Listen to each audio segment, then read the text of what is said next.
Hello, this is Dr. Paul Cottrell, and we are live streaming on YouTube, simulcasting on X Spaces, and on my website, the-studio-reykjavik.com. Thank you for joining.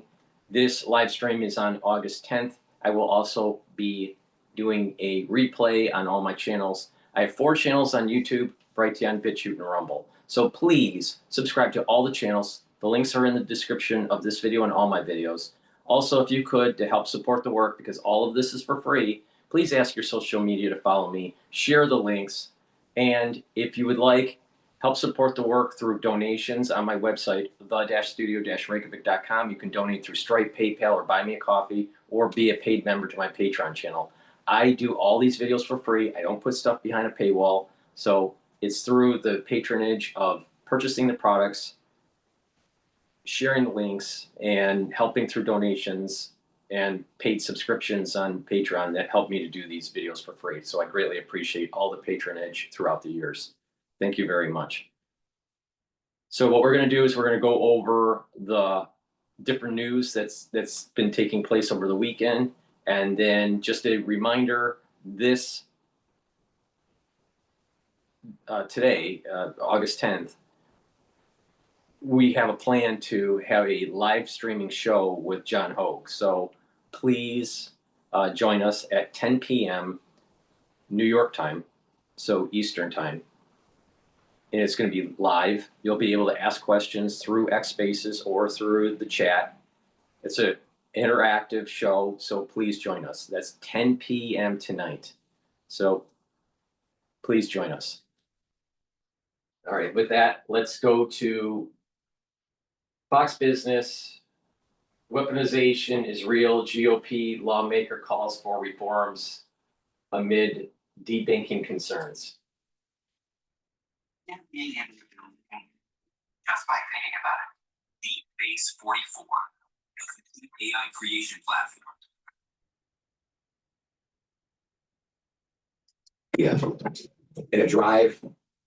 Welcome back. President Trump to sign an executive order penalizing big banks and possibly crypto companies for discriminating over customer politics. He will reportedly instruct regulators to review banks for, quote, politicized or unlawful debanking practices. The president called out J.P. Morgan Chase and Bank of America, saying that they both refused to accept more than $1 billion of his deposits after the last election. Both banks denied the claims. J.P. Morgan told Fox Business, "We don't close accounts for political reasons, and we agree with President Trump that regulatory change is desperately needed. We commend the White House for addressing this issue and look forward to working with them to get this right."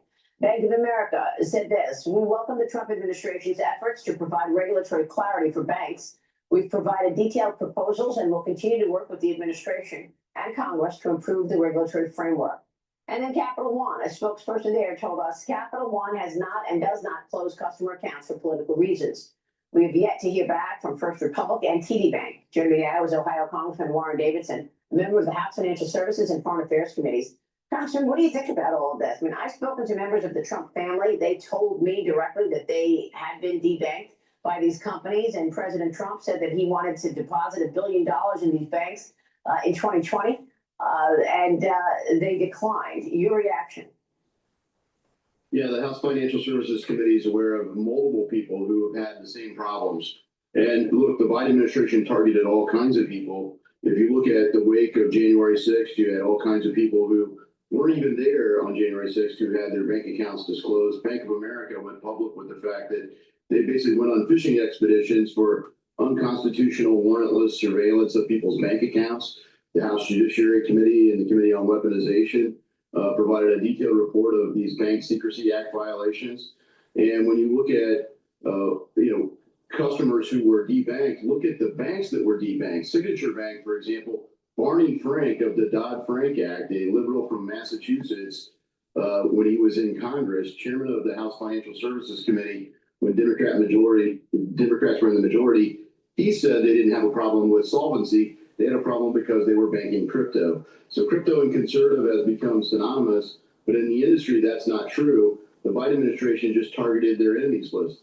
Yeah, that's true. And they were governing that way. I spoke with both Melania Trump as well as Eric Trump, the president's son, about this debanking issue. And here's what they've told me over the last few months. Watch. Your bank canceling your, I took control, went solo, and built my own online knife empire.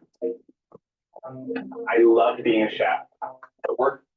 your bank canceling your account, you know, this pushback from so many areas of your life that you never saw before. But suddenly the powers that be wanted to cancel you. What happened and how did that feel? It happened already in the White House and soon he announced for politics, but later on, more when we left the White House, when I established my own business. As you said, the bank suddenly informed me they will not be able to do business with me anymore. Also, I had very prominent email distribution service provider just rapidly terminated my agreement. So suddenly, as well as the university, I was all agreed that they will accept my donations for the foster students. And because of the board directors, they called back, they found out that it was me. They didn't, they said, we cannot go on. And it's very, very sad because who suffered? They were children from foster community. They didn't have a scholarship that somebody would provide for them. They didn't want to do business with me because of political affiliation, my political beliefs. Maria, I never thought I'd fall into the world of crypto until every bank started canceling us for absolutely no reason whatsoever other than the fact that my father was in politics, right? I mean, we got canceled by absolutely everybody. They came after us viciously. Which banks canceled you? What happened? Oh God, everybody. Capital One being the largest. I've sued them recently. Chase canceled us. Okay, so it was Capital One, because I know that Capital One also canceled Melania Trump, I understand as well. So it was Capital One, who else? Maria, you can't believe when you get those calls, right? And they came after us viciously because my father was in the White House and they wanted to punish us, right? The legal warfare from the Biden administration was unbelievable. That doesn't mean that banks should cancel people because of political views. That's exactly what Capital One did. Chase did the same thing. Bank of America did the same thing. TD did the same thing. First Republic did the same thing to us. Maria, you wouldn't believe the stories that I heard as I traveled around the country on the campaign trail. The weaponization is real, and it has to stop. You can't have banks pick who and shoot, who they're going to lend to. Exactly. Who they're going to Exactly. And you have to put this in a mosaic here. What was happening when the truckers in Canada were protesting? Freelander cut their bank accounts and their modes of payment, canceled their credit cards, canceled their PayPal. So they froze them in such a way where they were able to control the truckers, and then the truckers backed off with the protest. When you go to digital currency, all digital, and no paper, no coinage, what happens is that you're locked into the banking system and you can't pull it out. And what will happen is that if they don't like your politics, or if they don't like whatever, or they want to ostracize a certain group of people, they'll be able to do it and cut their banking. They'll debank them or throttle them. So payments are slower or whatever. There's many different varieties of this. This is one huge problem with going 100% digital and depending on the banking system. Another problem is that with blockchain, it has the ability to track the actual transactions. So not only can the government debank you, the government can see exactly where you're doing your purchases and how that particular dollar went through the system. So it's metadata. So if the bank knows all of your dollars within the blockchain, so let's say you're not debanked, but you're in the banking system and it's under a blockchain, then each one of those dollars that you have at the bank has a particular unique number, kind of like a serial number on a dollar bill. But now, because of it being all digital, it can track on how you spend all of those blockchain numbers. So it's a surveillance technology. So it's beyond debanking. It's also the banking industry is consolidating your money, keeping it in the system so you can never take it out.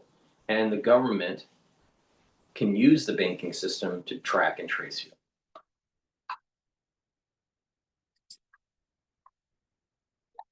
States of America based on their political affiliation. And this is what I was warning about when I was talking about the BioPatriot Act. Back in 2020, I kept on saying the BioPatriot Act, BioPatriot Act. And that part of the BioPatriot Act is digital currency and track and trace. We were targeted and we're going to hold those banks accountable. Is there anything you can do in the Financial Services Committee in your role to ensure that this is not like a ping pong ball every time there's a different administration in place, that the banks are going to get bullied by that? I mean, obviously the Biden administration was bullying social media, and now we understand they were bullying the banks as well. She doesn't ask good questions usually, but this is a great question. I am concerned that when Trump leaves office, that another administration will fall in line with the big system and use this to suppress the population. Ostracized. Yeah, absolutely. That's why the banks basically act as an intermediary between the government and people, because they're so heavily regulated, and the government has massive coercive power over the banks. And under President Obama, they termed this Operation Choke Point. So under Biden's administration, the last 4 years, they termed that Operation Choke Point 2.0, and it was all the idea that you could weaponize government, use the power of bank regulation to steer the banks to act on behalf of whoever's in control of the government. That tells you have way too much government. We have to defang this regulatory state. Yeah. And that's really what we're working on, is a choke point reform so that no administration can do that to their political enemies. And look, this isn't, people being denied loans. This is like $1 billion a deposit. Who turns that down? Melania's case, I want to give money to foster kids and people won't accept it from a charity. I mean, this is crazy stuff. And look, unfortunately in our country, we've had civil rights violations before where people were denied loans or access to banking or any other kind of reason because of their race or any other reason, religion. But, essentially it's another version of, well, you're not going to bank those people, are you? And we have to defang that kind of regulatory state. Yeah.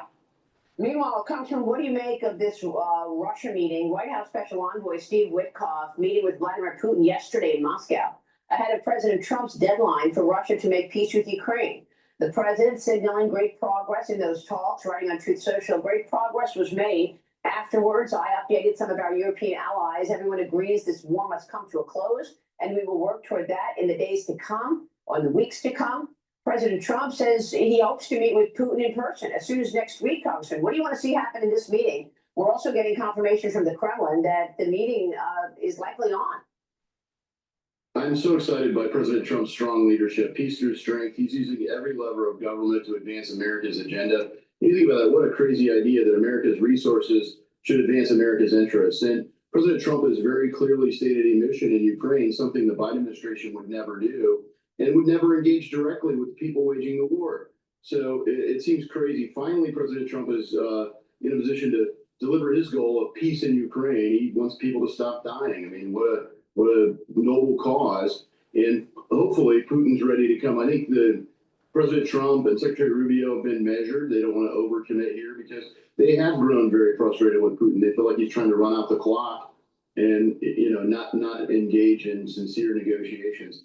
But they finally have Zelensky in a place where he's ready to be serious about negotiations. And look, talk about tone deaf. He was ready to disable the corruption investigators in Ukraine, and thankfully the public in Ukraine pushed back on that, and he passed a law basically giving the corruption investigators more power. So that's a step in the right direction for both countries. Yeah, great point. Congressman, good to see you this morning. Thank you, sir. Warren Thank Davison you. joining us. I will see you soon. We'll be right back. Stay with us. Big retailers don't want you to have this soon. All right, let's listen in on Ukraine's European allies say Kiev must be in peace talks as US and Russia hold meeting. BBC. European allies of Ukraine have called for more pressure on Russia ahead of Friday's summit between Donald Trump and Vladimir Putin. The group, which includes Britain, France, and Germany, said Ukraine must be involved in decisions about a path to peace. Overnight, they issued a joint statement saying the path to peace in Ukraine cannot be decided without Ukraine, adding, "We remain committed to the principle that international borders must not be changed by force." Well, President Zelensky, who's already ruled out handing over any land to Russia in exchange for peace, has been consulting his European allies in the lead up to Friday's talks in Alaska.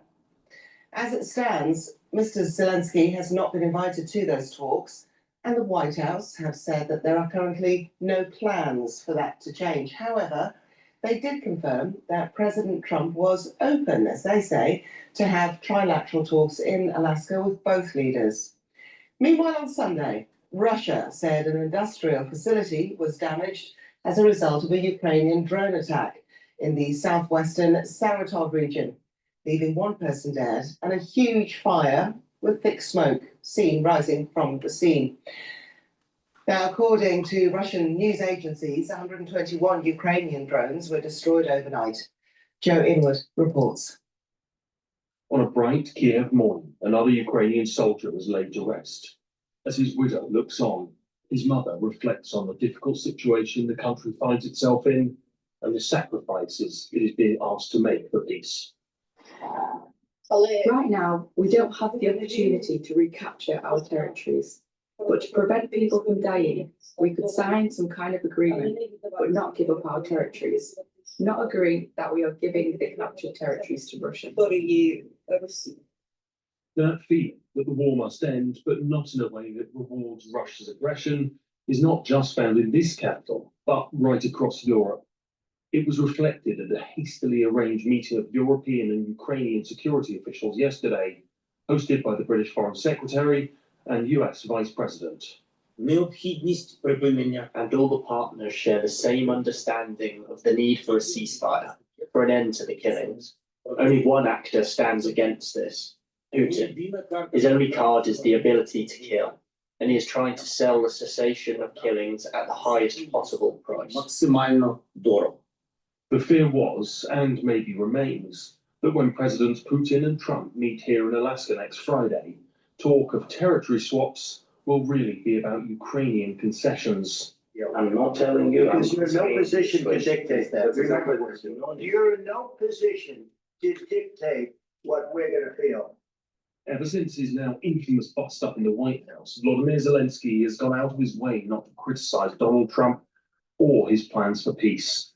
That same caution was evident in the joint statement from Keir Starmer, along with key European leaders, following yesterday's meeting, which welcomed US talks, but said, "We are convinced that only an approach that combines active diplomacy, support to Ukraine, and pressure on the Russian Federation to end their illegal war can succeed. We stand ready to support this work diplomatically, as well as by upholding our substantive military and financial support to Ukraine." But the key question remains, to what extent will the presidents of other countries try to decide the future of this one without input from Kyiv? And if they do, how will Ukraine react? Joe Inwood, BBC News. Well, earlier I spoke to Sergei Sanovich, a fellow at the Hoover Institution at Stanford University in the US, and I asked him about this intervention by the European leaders and more on whether that was far enough. We don't know yet, but I think it's hugely important because what Russia wants is to focus the conversation on the territories, who controls Kramatorsk and Slovets. But you cannot look at it in isolation, right? Putin will say it's a small price to pay for a ceasefire, right? This is largely emptied and partially destroyed towns in Donetsk Oblast. Why not just cede it to Russia? But these are heavily fortified towns. And if Russia would try to take it by force, it would take years. If Ukraine just ceded them, then it would Russia would be in much more favorable position to go further west and to take other parts of Ukraine. So if it's not directly tied to either NATO membership or some other security guarantees and continuation of weapons, military support from key allies like United Kingdom, like Germany and United States, then it would be just a small temporary pause in the war, not what Trump is hoping for. So what do you think President Trump and Mr. Putin are hoping to get out of this? I mean, has it got anything to do with what Ukraine wants or needs? What's going on between the two men, do you think? A lot, but I think that is sort of, if they, like the fact of the meeting matters a lot to each one of them, because they try to sort of show to the world that they're the top guy. But for us, let alone for Ukraine, it doesn't matter that much. What matters is calculus. Did the calculus of Putin change? Trump showed the result, and this now newly united and newly generous NATO stands firmly behind Ukraine. That's an important factor. This threat of sanctions, secondary sanctions of those countries who still consume Russian energy, that's important. But also the previous willingness of Trump to put pressure on Ukraine, right? This package might be of interest to Putin. If it is, this could be a productive meeting. If it isn't, it will be, either the continue sort of the repeat of their failed meeting in Helsinki during Trump's first term, where Putin just pulled Trump into believing the Russian talking points, or it would be if they try to show who is the top guy sort of live on air. We are staring at another disaster like it was with Zelensky in the Oval Office, but now with Putin and on ice. Sergei, who actually has the best leverage, the upper hand in all of this? Because Mr. Trump saying that he would be open, even though Mr. Zelensky hasn't openly been invited to these talks on Friday, is this just a case of optics? Who has the real strength out of the three of them? Trump has a lot of leverage. The question is if he's willing to use it, because he's offering Putin a unique deal. Take a piece of Ukraine, walk free from all the war crimes that you committed. He even discussed, formally barring Ukraine from joining NATO and sanctions relief, which is important, not because the Russian economy is collapsing now, right? It isn't. But Putin is not about to step out of office, right? He cares what happens with the Russian economy in 5 years, in 10 years. And for that, sanctions are very important. This is an important leverage. The question, if Trump and European allies are willing to use it on behalf of Ukraine. Please go to my store, the-studio-reykjavik.com, and get the great supplements that I offer. It helps support the work that I do. I do all these videos for free for individuals to learn about the news, my perspective on it, what's going on in the international markets, how to trade. Butter affects love handles. The reason butter is called butter is. It's amazing. All right, so just help support the work by purchasing the great products that I offer, because I do these videos for free. I tell you how to play the markets, how to benefit from some of the news that pops up, especially when I show the telemetry of the market in real time. So one great supplement that I have on my store that stacks really well with C60 and ubiquinol and resveratrol is NAD+. NAD+ helps to boost up your energy levels. It helps to repair your DNA. That's your cellular DNA and your mitochondrial DNA. And NAD+ helps to protect your neurons. So by taking NAD+ regularly, and especially if you stack it with some of the other supplements that I'll be talking about later, you're going to be able to have more energy. You're going to be repairing that DNA damage, and you're going to be protecting your neurons. Now, two things that are really important here, or three things. When you get older, your energy levels go down because your mitochondrial health goes down. But by taking NAD+, you're going to be boosting up your NAD+ levels. You're going to have more energy. Your DNA will be healthier because you're repairing the DNA damage that accumulates as you get older. And you're repairing the mitochondrial DNA. And you're protecting your neurons. Now, when you get older, your mitochondrial health starts to go down. Part of that reason is that there's too much stress in the cell. Another part is that there's an accumulation of mitochondrial DNA damage. Well, you need to heal that. So NAD+ helps with that. In addition, when you get older, your neuron health goes down, partially because the mitochondria in the neuron starts to go down, partially because of cellular damage, and partially because of stress. So if you take NAD+, you're helping to protect your neuron. And especially if you stack it, it works even better. If you stack it with ubiquinol or resveratrol or C60, and it adds to the neural protection. Clarity Factor is another great stack. So go to my store, the-studio-reykjavik.com, and take this NAD+ to boost up those NAD+ levels. Very important, especially for neural health.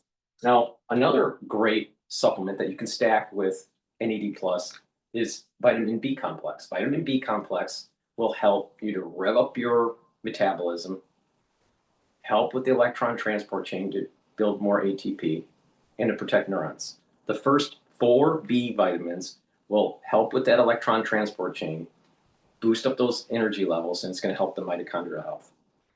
Vitamin B complex, especially B12, will help to protect the neuron. Rev up the other B complex vitamins are going to rev up that cellular metabolism. So you're reversing all these effects of normal aging.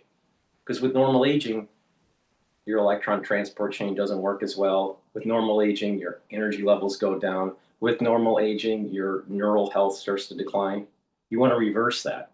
And there are ways to do it through supplementation and proper diet and exercise, a holistic approach. It's very useful so you don't go into pharmacopoeia. So please go to my store, get the vitamin B complex, and stack it with the NAD+ is a great way to stack it. You can take them separately, but like I said, if you listen to how to stack, that's the magic of how to get the most efficacy out of these supplements. So please go to my store, the-studio-reykjavik.com. Use discount 5, you get $5 off any order. If you spend $100 or more, you get a free gift until supplies last.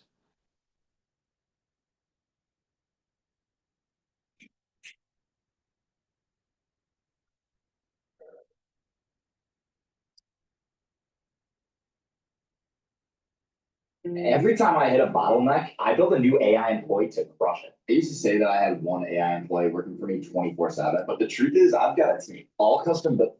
Meanwhile, the White House considering inviting Ukrainian President Zelensky to Alaska for President Trump's high-stakes meeting with Russian President Putin this Friday. Vice President Vance, meanwhile, is in the UK meeting with Ukrainian and European allies. U.S. officials saying significant progress was made as Zelensky insists he won't sign any deal that involves giving up land to Russia. Excuse me.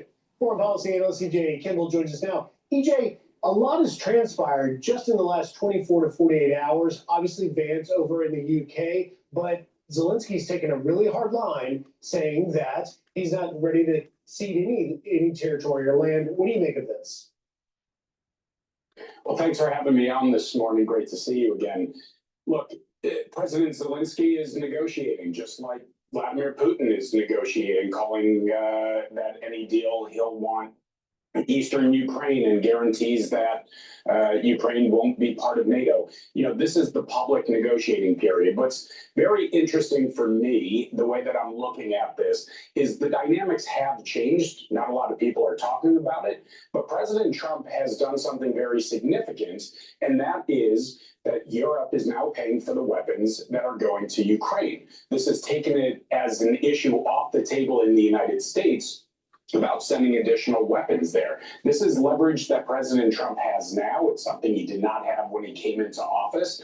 And Vladimir Putin is now coming to the table, at least for this conversation. Now, where it goes from here, of course, that's going to happen behind closed doors. But President Trump has shown by the peace deal that he just brokered between Armenia and Azerbaijan, other deals that he's made, that he's able to get to yes. And it's going to be very difficult, but he is moving in that direction.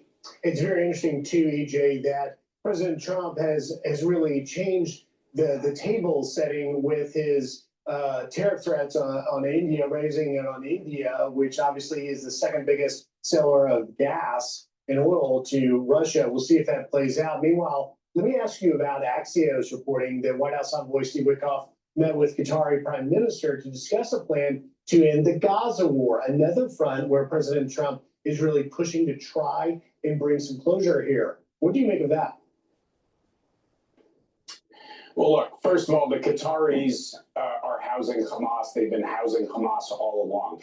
The negotiations that are going on, look, it's not like, you got the Stewarts and the Webbs negotiating over a farm here. This is very high stakes, and you've got on one side a genocidal jihadist organization that is holding hostages, starving them deliberately. And on the other side, you have a democracy in Israel that's trying to just secure its citizens. It would be great for a deal that ends this war, that returns all of the hostages, and that Hamas leaves Gaza and the people of Gaza can actually have a future where they can build something productive. I'm not terribly optimistic right now because the Qataris have not been pushing Hamas enough. The Qataris could be arresting Hamas leaders in Qatar if they were very serious about this. They're not. So I'm not so optimistic about it. However, there needs to be more significant pressure, in countries that are calling to recognize a state of Palestine is the exact opposite of what should be happening if they're looking to end this war. Yeah, that's a great point. Looking at you, Emmanuel Macron, and other world leaders that have done that. And of course, in the backdrop of all of this, Qataris are going to have to deal with the fact that Prime Minister Netanyahu has said, we are going to go in if we have to bring this to a resolution and get those hostages out. EJ Kimball, thank you very much for taking time. Have a great Sunday. Thank you. I'm Steve Ducey. I'm Brian Kilmeade. And I'm Ainsley Earhart. And click here to subscribe to the Fox News YouTube. All right, we're going to go to GOP lawmakers warn redistricting battle could bring mutual assured destruction.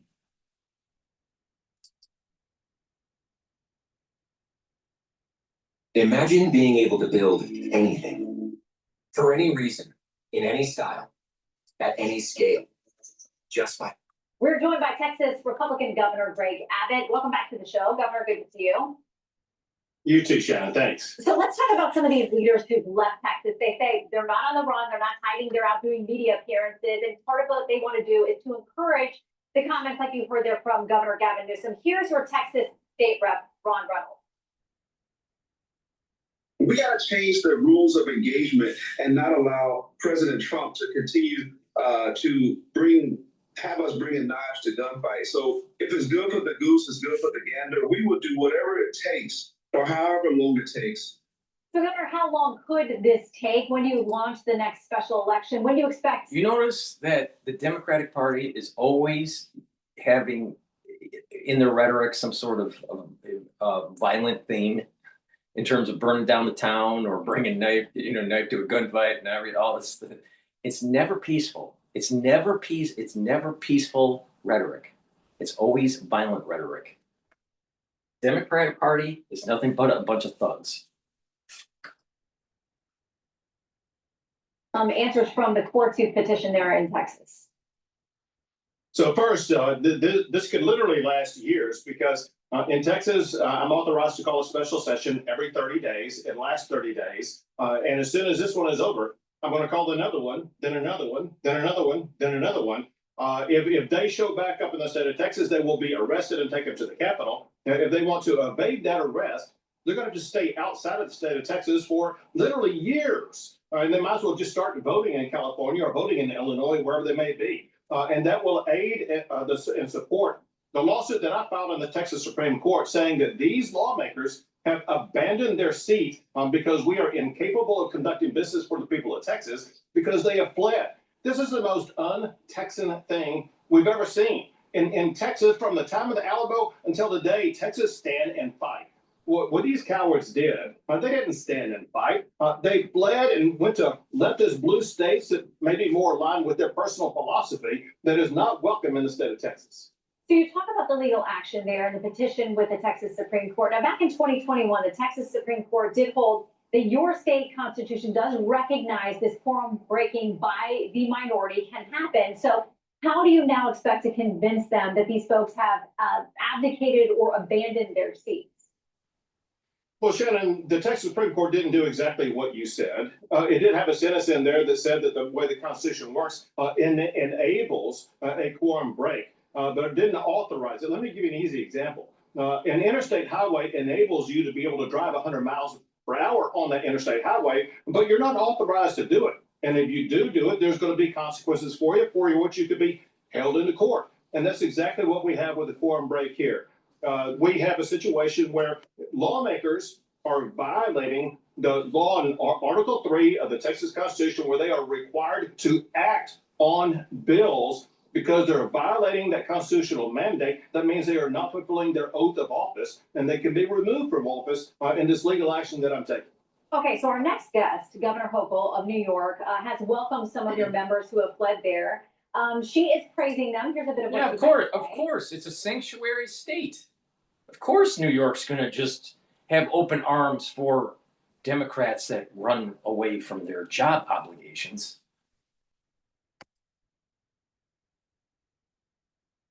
What Texas and Republican states are doing at the direction of Donald Trump, I say is nothing short of a legal insurrection. Oh, now. Oh, so not only are they thugs, not only are the Democratic Party a bunch of thugs and mobsters, but now they're they want to control the English language. They want to throw away the Webster Dictionary, and they want to rewrite words. And now they're going to try to control you with their alchemy of language. Now it's a legal insurrection. They're just trying to resurrect back January 6th. You know what the real resurrection was? Wasn't on the mall of January 6th. The real resurrection, insurrection. I'm a little tired. All right, the insurrection, the insurrection of January 6th wasn't on the mall. The insurrection really took place when the government wasn't willing to audit the voter rolls, audit the machines, not certify. Certify and audit are two different concepts. And most Americans don't understand this. But the auditing of those voter rolls to show that there were people voting that shouldn't have voted, the auditing of the code of the Dominion machines didn't take place. So where's the real insurrection? The insurrection took place by the government, not we the people.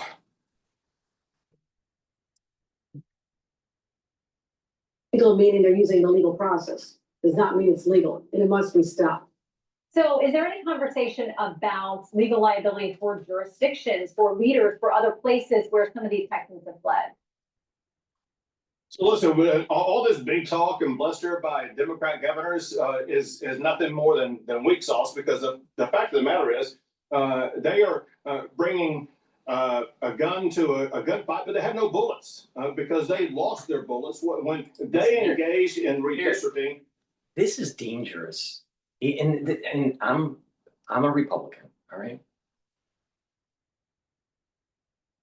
Now, I'm a capitalist, I'm a Republican, I believe about less government is better government, less taxation is better, right?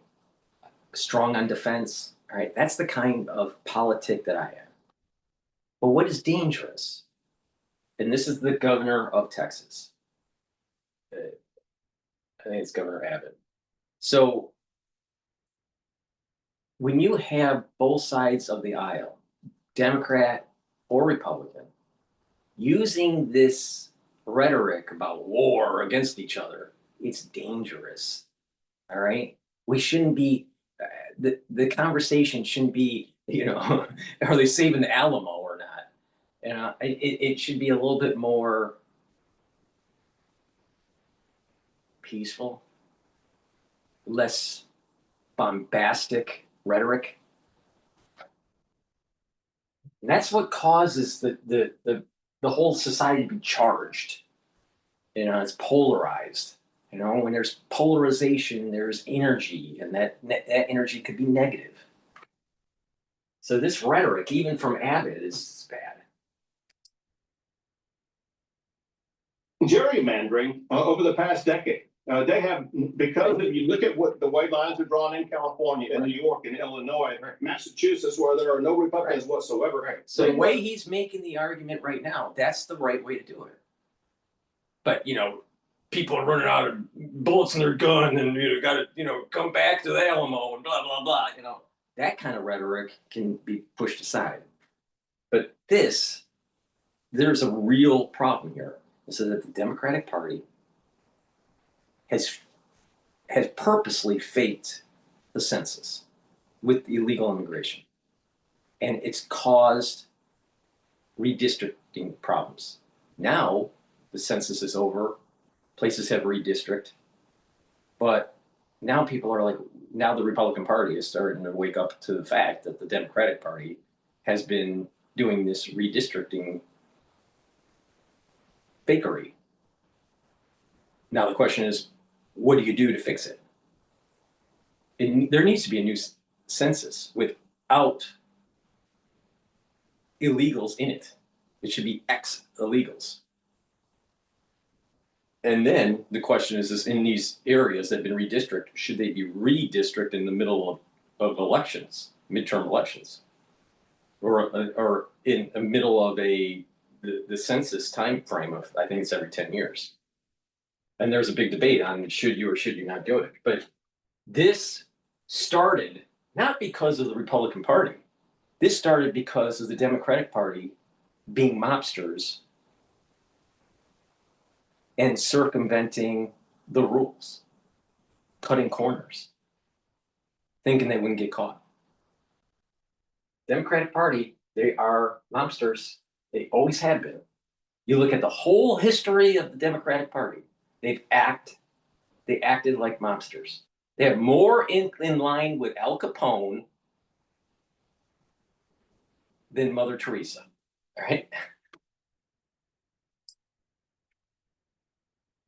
Republicans that they can move out of office. If Texas had drawn our lines mathematically the same way that California had, we would be not adding 5 more seats, we would be adding 10 more seats. And if you look at all the Republican states across the entire country, if we engage in this war of making sure that each state is going to draw their lines the way that the Democrat states have, Republicans are going to be able to pick up maybe as many as 25 seats. And then I'll add on top of that, with each passing census, it's the red states that are getting the population, the blue states that are losing population. We know mathematically that New York and California, they lost seats this last. This point that he's saying is so super important. You have to pay attention. This is the reason why the Democratic Party are playing these games. They know their states are imploding. They're going to lose seats in the federal representation in the House. The House of Representatives, for the ones that don't know American politics, right? And our government. So it's based on population. And if population shift, then the number of seats there's 2 things going on here. The number of seats, if the population shift to a different state, then the number of seats that are available for a state could go up or down depending on that population dynamic. In addition, when the districts are changing and turning more red than blue in a state, independent of the change of population, within that state, the number of representatives that are Republican will go to Washington, D.C. There'll be more of them. So there's two dynamics here that are going on. The centroid, the centroid is a gravitational center of a body, of a mass. All right, think of it as the center point of a mass. All right, the centroid. That centroid is changing. The population centroid is changing in the United States. For many years, you had the East Coast and the West Coast as major population centers, especially the East Coast, because that's where the 13 colonies started. But over time, those states, especially New York, Massachusetts, Connecticut, New Jersey, these states are losing population. So they have to bring in illegal immigration and then get amnesty and then be able to keep funds in the state and be able to still have representation in Washington, D.C. But the reality is that these states have created so many obstacles for business, higher taxes, higher regulation, where industry has left. New York City has many different schools, good schools. New York State has good schools. It has Cornell, it has Stony Brook, it has NYU, it has Columbia.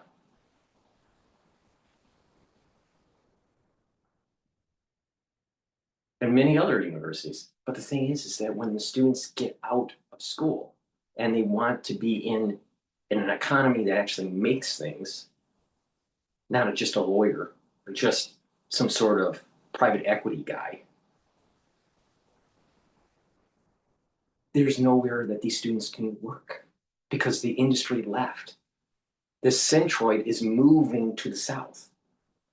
So you're having more job opportunities for ones that are in engineering, more job opportunities for ones that want to go into biotech, more job opportunities that want to be part of the new economy, especially in semiconductors and electronics.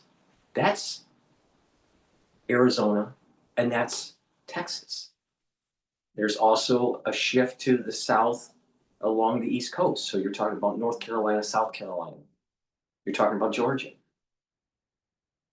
So, but Texas is going to be a major, major shift where the jobs are. Now, this goes all the way back to the 1970s. Why, Dr. Paul Cottrell? Are you talking about the 1970s now? There was always a flux between Detroit, between Michigan and the automotive industry and the oil and gas industry. And people would go back and forth depending on the boom and bust cycles. So there were a lot of shifts that were going on between Michigan and Texas, Texas and Michigan. Just like there was lots of shifts between the population between California and New York and New York to California. But the thing is that California and New York are no longer viable economies because of the regulation, because of the taxation, because of the liberal bullshit. So what is happening is that kids, no matter where these younger adults that are coming out of college, to find the jobs, they can't stay in these liberal hellholes. They're going to shift to where the jobs are. Now, if you listen to Trump and where the manufacturing renaissance is happening, it's not in blue states. It's not in the East Coast. So these ones that are getting out of college and have real degrees that are in engineering or in some sort of STEM, they're going to be moving to these areas where the renaissance is taking place. And Texas and Arizona are going to be big ones. Another big one is going to be Kentucky and I think also Pennsylvania. So New York's going to lose population. New York is dead. It's dead. So if you don't believe me, then start listening to the business channels. And you're going to start hearing that, oh, students coming from Boston College, good college, can't get into the finance industry. Why? Because of AI. Don't need them. The entry-level positions are gone. But he wasted his degree on economics while he could have used that mathematical ability and been an engineer. But he thought that it was going to be the easy route. Another case in point, you have someone that's living in California in tech and can't get a job. Why? Because all the entry-level positions are taken away by AI. The students are going to start to realize that they have to make something. They have to be in the STEM and away from these liberal states. And a big benefactor of this is going to be Texas. And this is what this is all, this behind the scenes, this is the battle that's happening. Because the liberal states know that they're going to implode on their population. And so what the Democratic Party's doing is they're playing games. They're trying to play games to maintain power in Congress, because if they lose power in Congress, you're talking about liberal bullshit in the United States is going to end for the next 50 years. Since they're going to be losing more seats in the coming censuses because people are fleeing the leftist ideology of New York, of California, of Illinois. They're coming to free states like Texas and Florida and Tennessee and others. So what do you say, though, to Republicans who are worried about this? There are some out there that are in blue states, they're in swing districts. They're worried about if the blue states do ramp this up, they're going to lose their seats. One of them is Congressman Mike Lawler. He's a Republican out of New York. He says it creates a situation where you're going to lose blue state members, which over the long haul are critical. This is why I canceled my DoorDash subscription and switched to cooking after months spending way too much on DoorDash. I got bored of eating the same fast food meals and paying way too much. Wait a minute. So let me get this straight. This millennial in this advertisement is making, is spending all their money on pre-made food wrapped up in plastic, which is bad because that's where you're going to get your nano and your microplastics in your food. You ingest it, and guess what? It gets to your brain and you have early onset of dementia. But you have millennials that don't even know how to cook. They don't know how to cook. And actually, they would save money if they cook. If they just buy the ingredients and cook. And they would say, well, wait a minute, I don't have time. Well, you can food prep. You can food prep. You can buy a glass container and food prep. I just can't take it anymore. Cookie offers over three, which over the long haul are critical to keeping the majority. It's all that Lawler said, mutually assured destruction once people go full throttle. So what about those seats possibly being tanked in blue states? Well, as you may know, the law in New York, the law in California is very different than the law in the state of Texas. In the state of Texas, all it requires is an act of the legislature to do redistricting.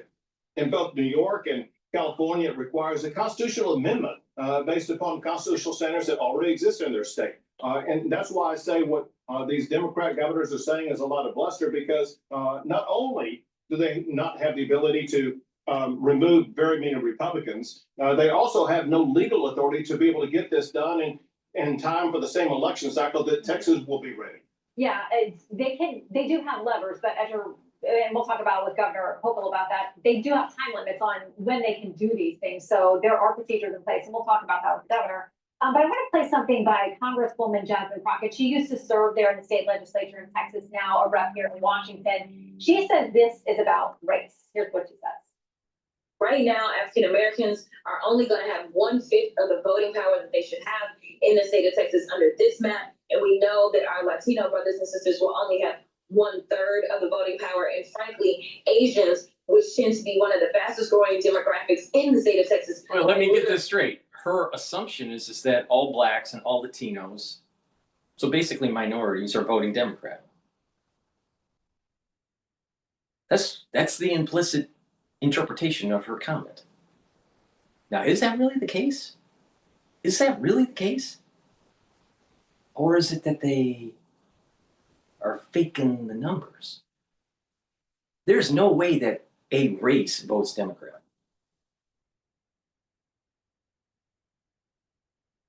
I'm sure some people within that race will vote Republican or Independent or the Green Party or whatever, but it's not all going to the Democrats.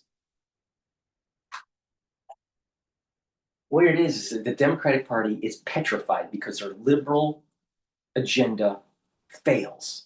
It fails in terms of growing the economy. It fails in providing the ingredients in the society for life, liberty, and the pursuit of happiness. It fails in the terms of individualism. And what it's doing is it promotes collectivism. It promotes consolidation of power for the wealthy and the well-heeled. And the middle class gets the shit into the stick all the time. The Democratic Party has screwed America over. So it's now, people are going to start realizing that when you get out of college or when you are in mid-career and you can't find jobs in a Democrat state because they destroyed the job market, then people are going to say, well, maybe they should go to a Republican state. Maybe lower taxes and more incentive for businesses will lead to economic clustering, so you have a better life. And I think that's what's happening in America right now. But look at those eyes. She thinks that if you change the districting in Texas, where it's more representative of a real census, not a fake census, then maybe the Democrats won't have so much power in Texas. See, what's the Democrats trying to do? They're trying to export liberalism out of California into a state that's vibrant, and that state's Texas. They're trying to import liberalism into Texas. And now the Texans, with their 10-gallon hats and their cattle and their oil rigs, they're going, we're not going to allow this bullshit to happen. And so Governor Abbott is pushing back. And I think he's doing a good job in doing that. The reality of the situation is the Democratic Party has been gerrymandering the districts in these states to hold power. And they know they wouldn't be doing this if the population was running towards them. The population is running away from liberal agenda. The population is running away from the Democratic Party. The population is running away from these states like New York and California. And they're running to states like Texas. They know this. That's the reason why they're fighting so hard. Because they know that if the redistricting takes place, if there's a real census X the illegal immigrants, that you're going to have more seats going to the Republican Party at the federal level. And when that happens, you're talking about changing the whole makeup of the country and undoing 35 years of ultra-liberal policy. And then America's back. America's is individual. It's about individualism. It's not about collectivism. But she wants to keep the districts the way they are. Because supposedly minorities vote in huge blocks. So she's saying, well, wait a minute. If we do this redistricting in Texas, based on what Abbott wants to do, and what Donald Trump wants to do, then there's going to be less representation for blacks or Latinos. But here's the problem with the Democratic Party. They've always viewed minorities as black voters. They don't view you as individuals. Why? Because they believe in collectivism. They believe that everyone is monolithic. If you're a black, you should be voting Democrat. Just because you're black. Even though the Democratic Party wanted slavery.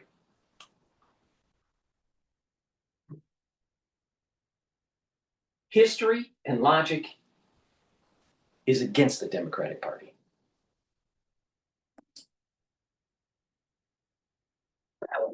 So what about that accusation?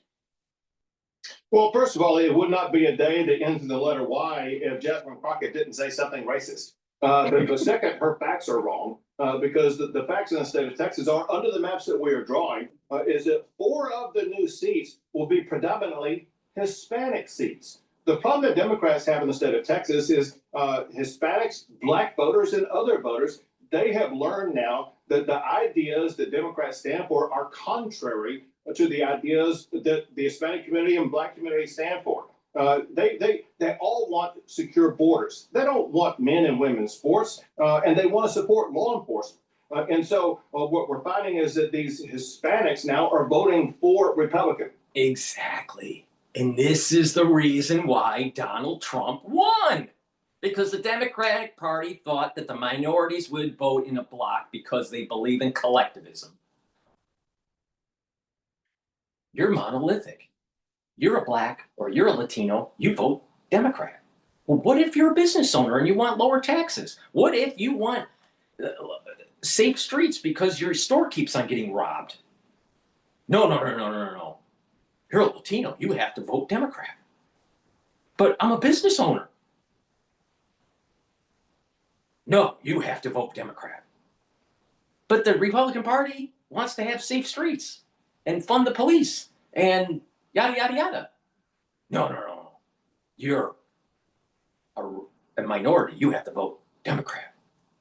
See the problem with collectivism? And if you don't, then they'll burn down your town.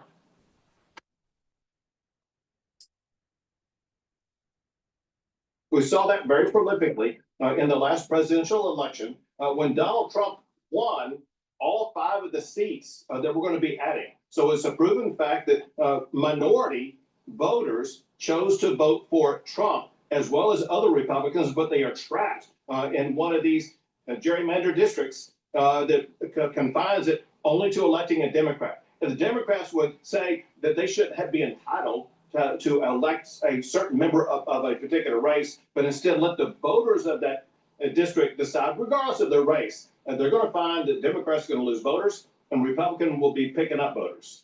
Well, Governor, we'll watch to see for a decision from your courts there in Texas, and those continued sessions you may be calling. We'll track it all. Thanks for joining us.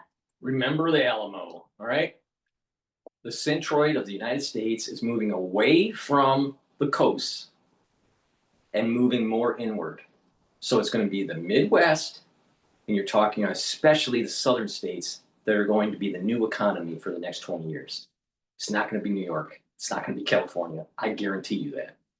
Please go to my store, the-studio-reykjavik.com, get lavender, and get the peppermint structural nano silver soaps. Very high quality. Get a few bars for your household. I also have it in charcoal tea tree and in lemongrass. Again, high quality structural nano silver soaps. Help with your health and wellness. And it helps support the work that I do. Use discount 5 and get $5 off any order. Also, a very important supplement to take is zeolite. Zeolite will detoxify your body. And by detoxifying your body regularly, it's going to improve your endocrine system and your immune system. Now, what is amazing about detoxification of your body is that when you do this, you're actually allowing for your body to heal, and you're going to notice that you're slowing down the aging process. People that have lots of toxins, and chemicals that are disrupting their endocrine system and their immune system, you're going to age faster. So it's part of a anti-aging protocol. But not just that. If you don't care about anti-aging, that's okay. You can still benefit from taking supplements that will help to detoxify your body. Zeolite is a very high quality detoxification. You take 3 small drops underneath your tongue and drink filtered water. And what that will do is the zeolite will bind to heavy metals, toxins, and chemicals, including forever chemicals. And what that will do is that it's going to help you to urinate that out within 6 to 8 hours, those chemicals and toxins. You do this every day, and your body is slowly getting cleansed.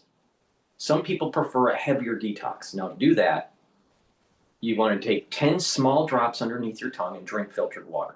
Now, when you do that every day until the bottle is done, and do that once or twice a year. But I recommend to do it lower dose throughout the whole year.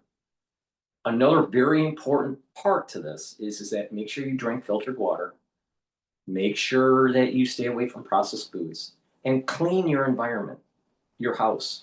If you have chemicals in the cupboard, cleaning solutions, or paints, or pesticides, if you have to have them in your household, make sure you put them in a double layer. So you can go to like Container Store and you can put these items in a container and with a lid, and then put that container in a larger container and have it double layered. If you double layer it, you're reducing the degassing from these chemicals, because a lot of people don't realize your cleaning solutions, your pesticides in your house or in your garage or in your basement, you are slowly breathing that stuff in. You're slowly exposed to that. Even in small concentrations, but because you're in your house all the time, you're exposed to it for many hours of the day, every day.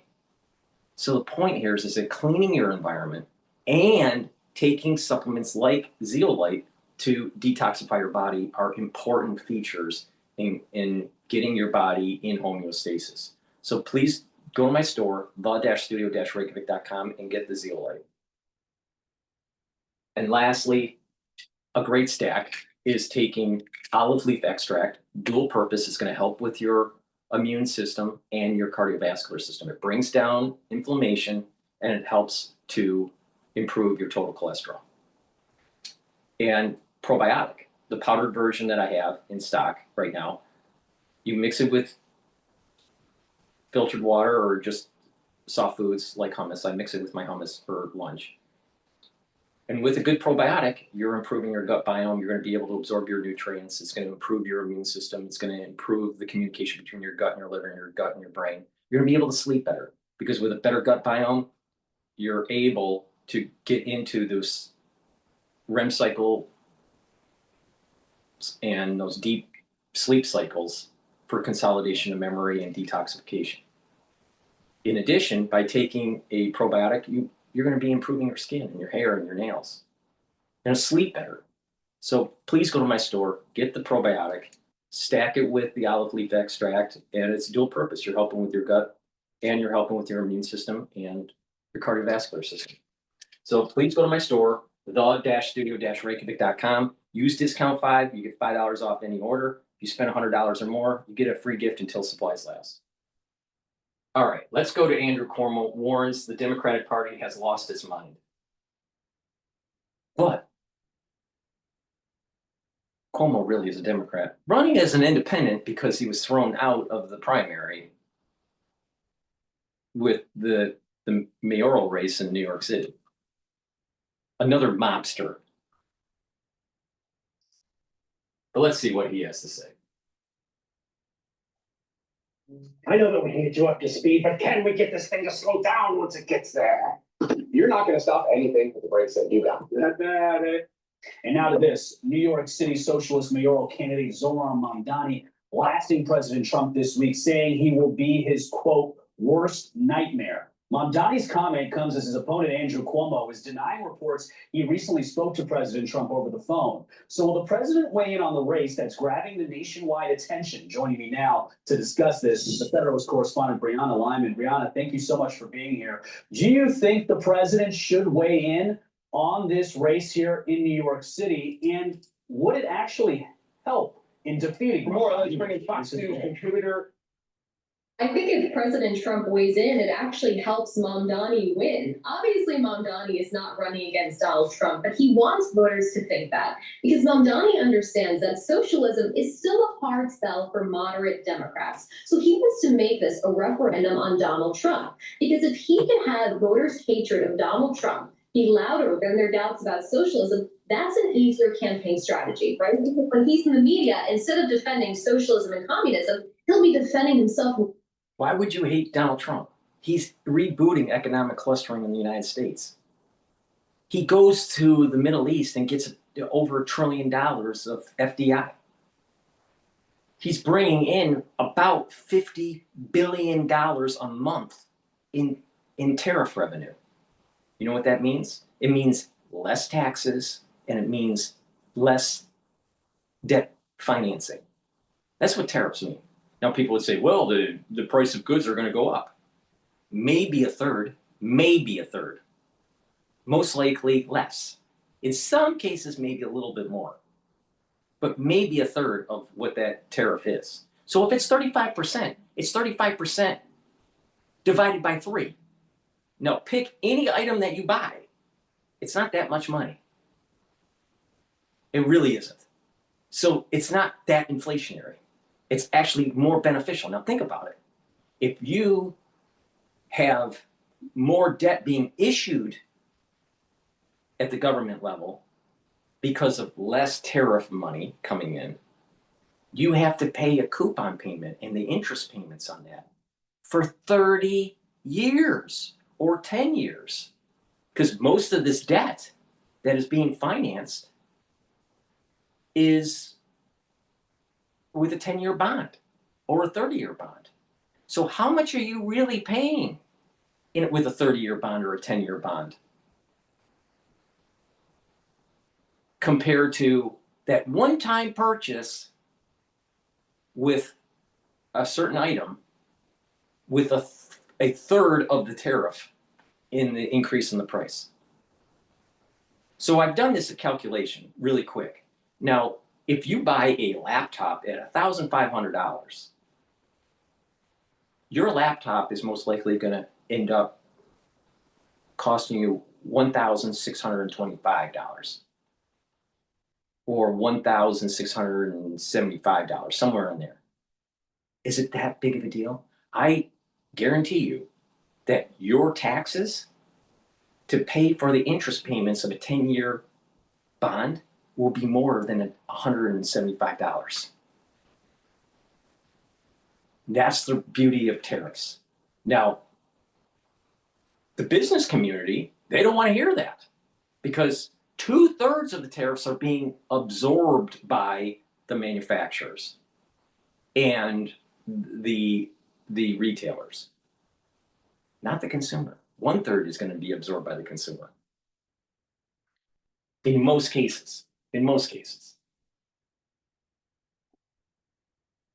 So why does the Democratic Party, why does an American citizen want to demonize Trump? He's literally rebooting the manufacturing clustering, the economic clustering that we need that has been shipped away for the last 35 years. Well, he's closing the borders and he's trying to deport illegal immigrants. Well, they're here illegally, aren't they? Why, if you don't have a border, do you really have a country? Yeah, but why would you want to do it? Our country has been given a gift through Donald Trump, all right? He's eventually going to go away. And we're going to wish that he was back. Or someone like him that's pro-America, pro-manufacturing, pro-economy. Instead of these people that say, well, we can't do it. It's America, I can't. That's the Democratic Party. The Democratic Party is America can't. But we need leaders that say America can. I can, not I can't.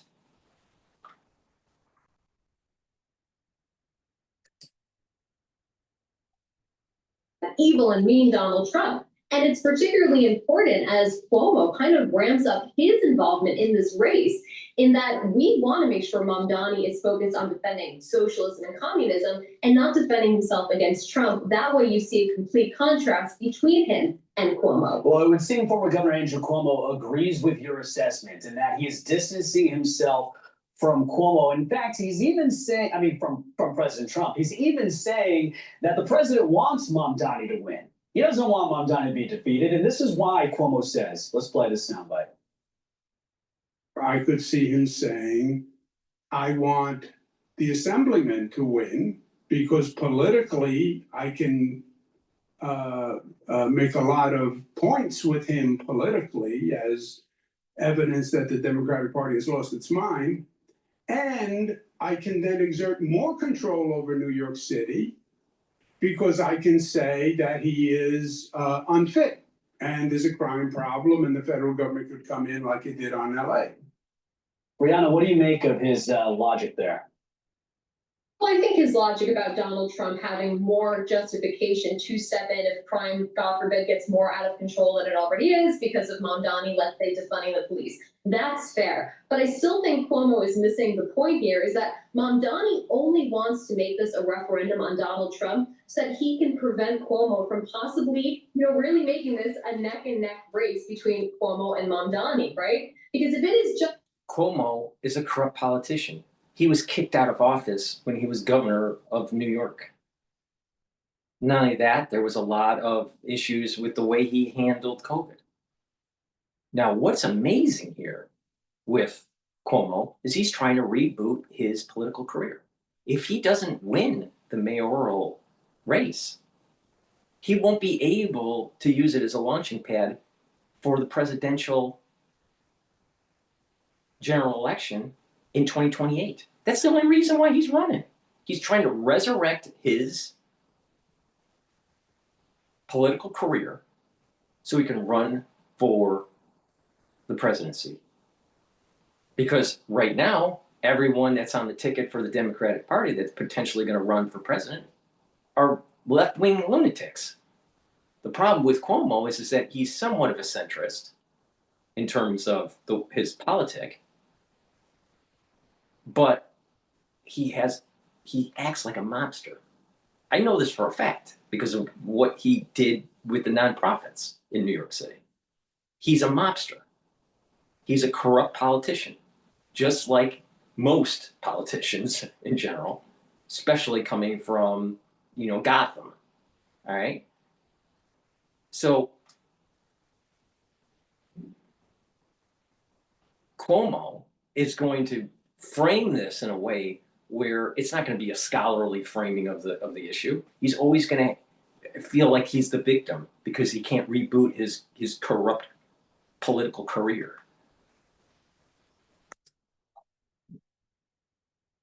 between Mamdani and socialism and Cuomo himself, it's a tight call for moderate Democrats who don't like socialism. But if their hatred for Donald Trump is able to overpower their logical thinking, they'll choose Mamdani because he is more, abrasive towards Donald Trump than Cuomo is, at least right now.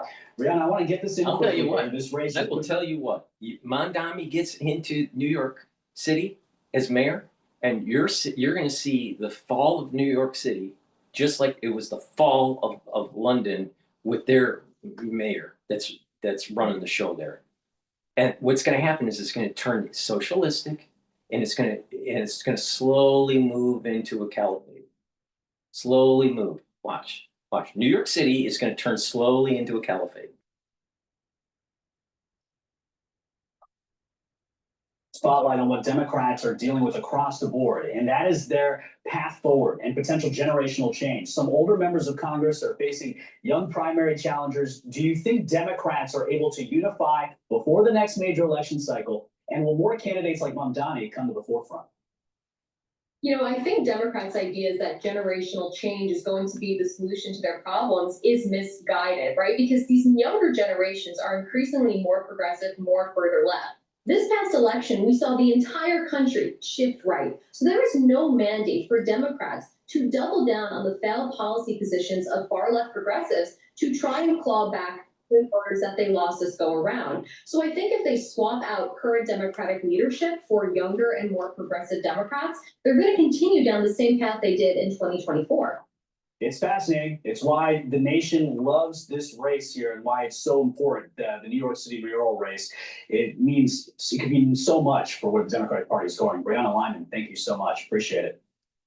Hey, everyone. I'm Emily Compline. Not just that, New York City has always been the heartbeat of America. Some people would say the heartland of America would be the heartbeat, which would be the Midwest. No. from 1626, the year 1626 or 24, I think it's 26, that pulse of what we call America started. All right. And it's from Manhattan. All right. But if that heart is sclerotic, if that heart starts to age and starts to fail, then that heartbeat of America starts to fail. And if you inject socialism into the bloodstream of America, of capitalism, you're gonna cause heart failure. All right. And don't be surprised that America has a heart attack because of socialism. Please go to my store, the-studio-reykjavik.com, and get vitamin C and magnesium. This is a dual purpose supplement. It's going to help with your skin. It's also going to help with your immune system. And magnesium increases the efficacy of vitamin D3. And magnesium is super important for brain health. You are going to notice that within 5 years or now, people within your social community starting to get early onset of dementia. And I'm talking about, you can know people that are in their geriatrics, but you're going to start seeing people starting to have early onset of dementia in their 40s. Now, there's many reasons why. A big part of it is what we just went through in 2020. Now, I did a video a while back about why that is and the probabilities and the 3 different cohorts that you're going to see that have this issue and why it's happening. I can't say it in this video because there'll be a strike in it. But I think if you read in between the lines of what I'm saying, then you will understand how important it is to protect your neurons. Magnesium, guess what? Protects brain function.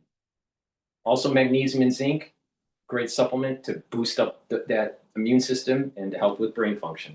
You can stack them together. Please go to my store, the-studio-reykjavik.com, get the magnesium and zinc and the vitamin C and magnesium. Now, people would say, isn't there too much magnesium? No, it's not. All right.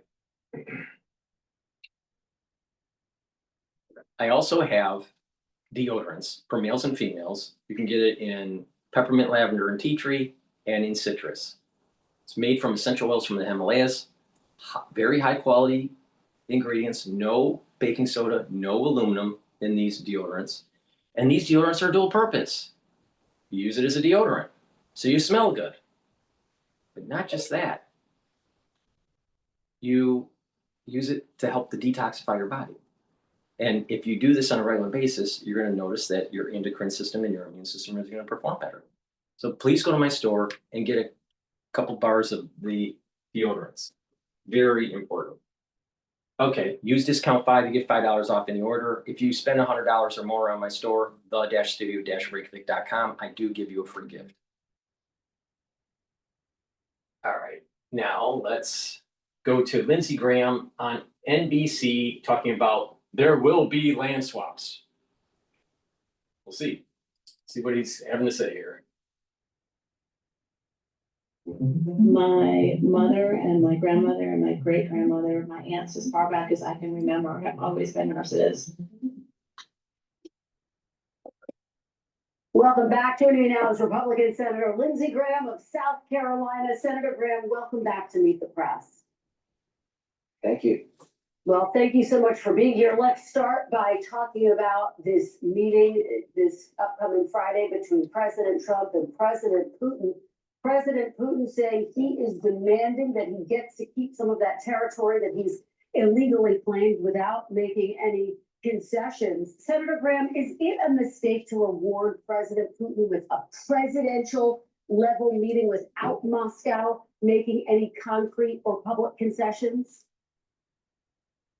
No, I'm very okay with President Trump meeting with President Putin in Alaska. So I was on the phone this morning, Christian, with our European allies, with the Ukrainians. I talked to Yermak this morning.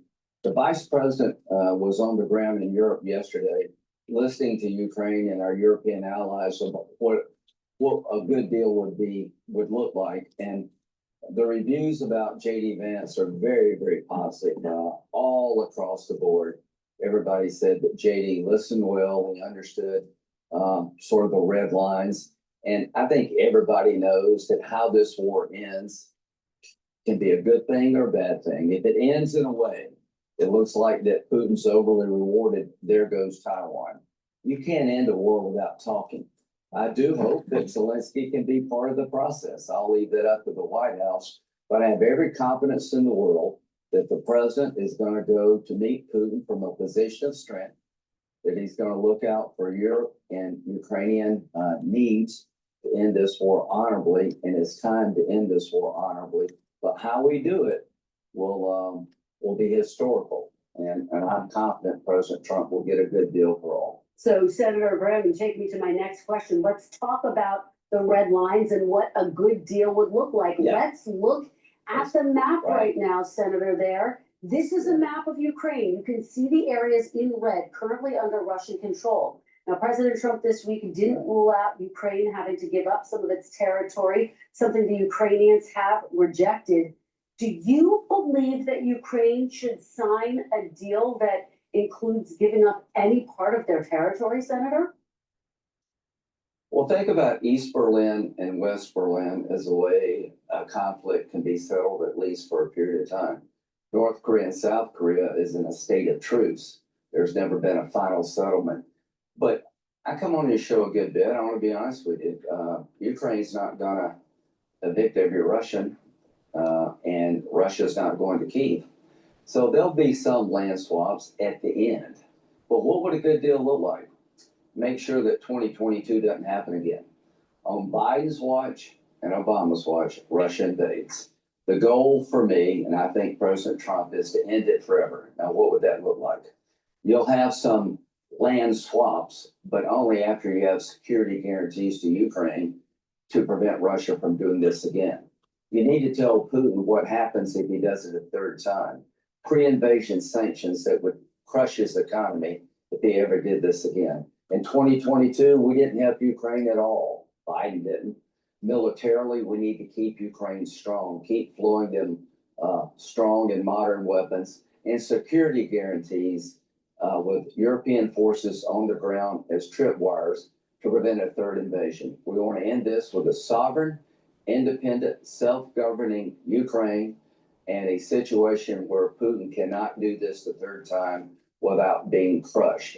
This is really a dress rehearsal for Taiwan, and as do China. We had a good talk. I played golf with the president yesterday. Saturday was the 10-day deadline. China is very much on his mind. He can tell you the top 5 oil purchasers of Ukrainian oil. He knows who they are. And if this doesn't end well with Putin, everybody buying Russian oil and keeping his war machine going in Russia, you're going to pay a heavy price like India. All right. Well, and I hear you saying what's happened under Biden's watch, but the attacks have only ramped up by Russia against Ukraine in recent weeks on President That's Trump's true. watch. But Senator, let me That's just true. read you something that you said back in 2023 as we talk about these potential land swaps that you're discussing. This was during your visit to Ukraine. You said, quote, "You don't end wars by giving territory to the aggressor. If Putin is not stopped here, he will keep going, and that increases the chances that there will be a war between Russia and NATO." Senator, if Russia is allowed to annex some of those regions, won't that effectively be a green light for Russia to go into and invade other countries? What will stop a third war is to do things differently than we did in 2022. Is to keep arming Ukraine so that Russia will be deterred by the most lethal army on the continent of Europe right now, which is Ukraine. Security guarantees that if you come into Ukraine again, you'll be fighting more than just Ukraine. Having some European forces on the ground as tripwires, building up economic integration. The one thing that changed everything, in my view, is the minerals deal between us and Ukraine changed the relationship between the United States and Ukraine, and President Trump will defend those interests. East Berlin and West Berlin existed divided for a very long time. It wound up not being the case. So there's de facto recognition and de jure recognition. I'm not trying to tell you or anybody else that I think Ukraine can evict every Russian soldier. I am here to tell you that President Trump will end this war in a way to prevent a third invasion and not to entice China to take Taiwan. We're not out to humiliate Putin. We're out to get a deal to make sure there's no third invasion. Senator, I have to ask you about the sanctions bill that has the backing of, frankly, more than 80 other senators. You have been putting 85. Okay, there you go. You've been putting off bringing it to the floor for more than 4 months now. If this summit does not produce a ceasefire agreement, will you commit to bringing that bill to the floor? I talked to the president about the bill. I think it will help him in court. His tariff policy is being challenged in court. If Congress creates a tariff regime, giving the president authority to set tariffs to go after people by Putin's oil, I think he's got a stronger hand legally. But he's doing everything the bill does. He put a 50% tariff on India for their buying Russian oil. He talked to me a lot about China. He talked to me about 2 other countries that buy Russian oil. So he's doing it through executive action, and I'm okay with that. But I stand ready to help the president. And when we get back in September, let's have this conversation. Senator, I need to get to Gaza, but why punish India more than Russia?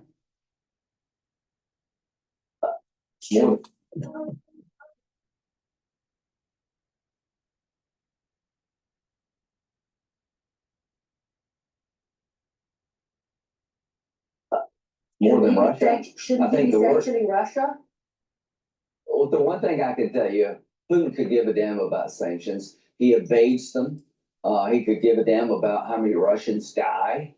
The one thing that he can't tolerate and live with if we go after his customers. Yeah. The whole goal is to crush his customers, India and China and Brazil, that if you keep buying Putin's oil and prop up his war machine, you will be denied access to our economy. This is a new strategy. Trump is all in terms of going after Putin's customers if we can't end this well. Without oil and gas revenue, Russia collapses. Senator, I have to ask you about another issue that you are very focused on, the war in Gaza. We have 1 minute left. Israel announcing its plan this week to take over Gaza City. Yeah. World leaders have called the move a dangerous escalation, Senator. How long do you see Gaza being occupied? And quite frankly, who should control it after? This is Israel's World War II. I can't believe we're having a discussion about how to fight a war against people in order to destroy you as a people, the Israeli people. So they will take Gaza militarily unless the hostages are released. Eventually, the Arabs will take over. The future of Palestine runs through Riyadh. The future of the Mideast runs through Riyadh. I envision after the defeat of Hamas that normalization will be back on the table between Saudi Arabia and Israel, and the Palestinians will benefit from that discussion as well as the Israelis. Enough already to destroy Hamas, due to Hamas what we did to the Germans and the Japanese during World War II, annihilate them and rebuild the Palestinian society like we did with Germany and Japan. I think we can do that. Well, I know everyone is calling for those hostages to be released. Yes. We'll watch it closely in the coming days. Senator Lindsey Graham, thank you so much for joining us. We really appreciate it. We thank you for watching, and remember, stay updated on breaking news and top story. We're going to go to Mr. Wonderful, Shark Tank guy. Please go to my store, the-studio-reykjavik.com, and get this stack that's going to help with your immune system and your cardiovascular system. Turmeric, very important to take. It's an antioxidant. It's going to soak up free radicals, reduce stress in the cell and in your vascular system. But turmeric also helps to bring down pro-inflammatory cytokines. When you have a chronic elevation of pro-inflammatory cytokines, that's immunosuppressive. So you want to bring that down. And by bringing that down, that's going to help with your immune system. Also, bringing down pro-inflammatory cytokines is going to help with arthritis. Bringing down pro-inflammatory cytokines that are chronic could help with bringing down inflammation at the brain level. So you get many benefits by bringing down chronic inflammation. Super important. So take turmeric, help with that immune system, and help with your cardiovascular system. Ashwagandha root helps to control your cortisol levels and your blood glucose levels. That will help to bring down inflammation and help with your vascular system. When you have a lot of blood glucose in your bloodstream or elevated cortisol levels, you're going to have issues with your vascular system. A lot of people don't realize elevated cortisol is related to having too much stress in your life. You're in a fight or flight response, your body produces cortisol. And when you're chronically at elevated levels of cortisol, it's actually immunosuppressive. And elevated cortisol levels chronically is going to damage certain tissues and organ systems, including your vascular system. So when you're causing these micro damages at the vascular level, you're going to increase the chances of having plaque buildup. So you want to eliminate that. So by taking ashwagandha root, you're bringing down those cortisol levels and you're bringing down those blood glucose levels.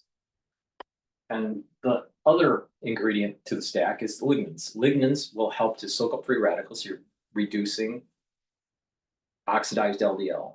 You're reducing the buildup of oxidized LDL. By bringing down those free radicals, you're helping those cells, helping the mitochondrial health. You're increasing the ATP.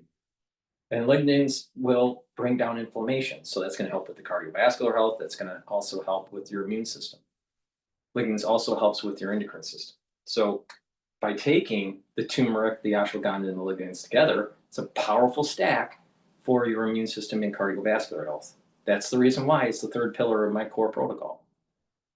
So please go to my store, get this stack, and help your heart health and your immune system. Another really great stack is the D3 and the K2. D3 and K2 taken together with calcium, with resistance training, is going to build denser bone over time. Your bone recycles every 5 to 7 years.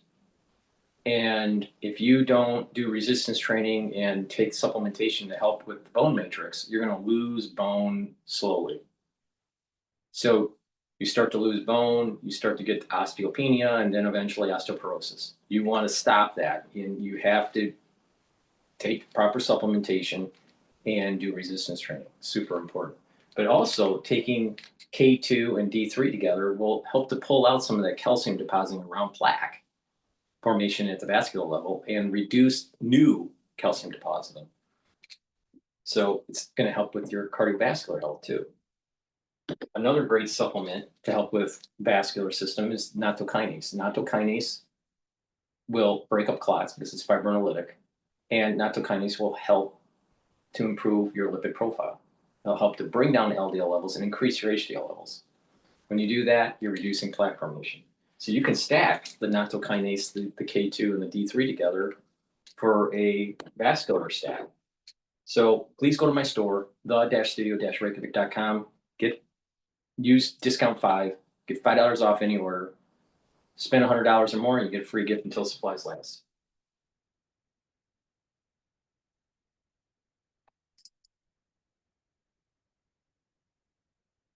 Imagine being able to build anything just by thinking about it. Meet Base 44, a complete AI creation platform. So just how much will AI shape America's job market? I asked Kevin O'Leary, Mr. Wonderful himself from Shark Tank, one of the most recognizable investors in the world. He also talked about the dark side of AI and if he's worried about AI taking middle-class jobs. No.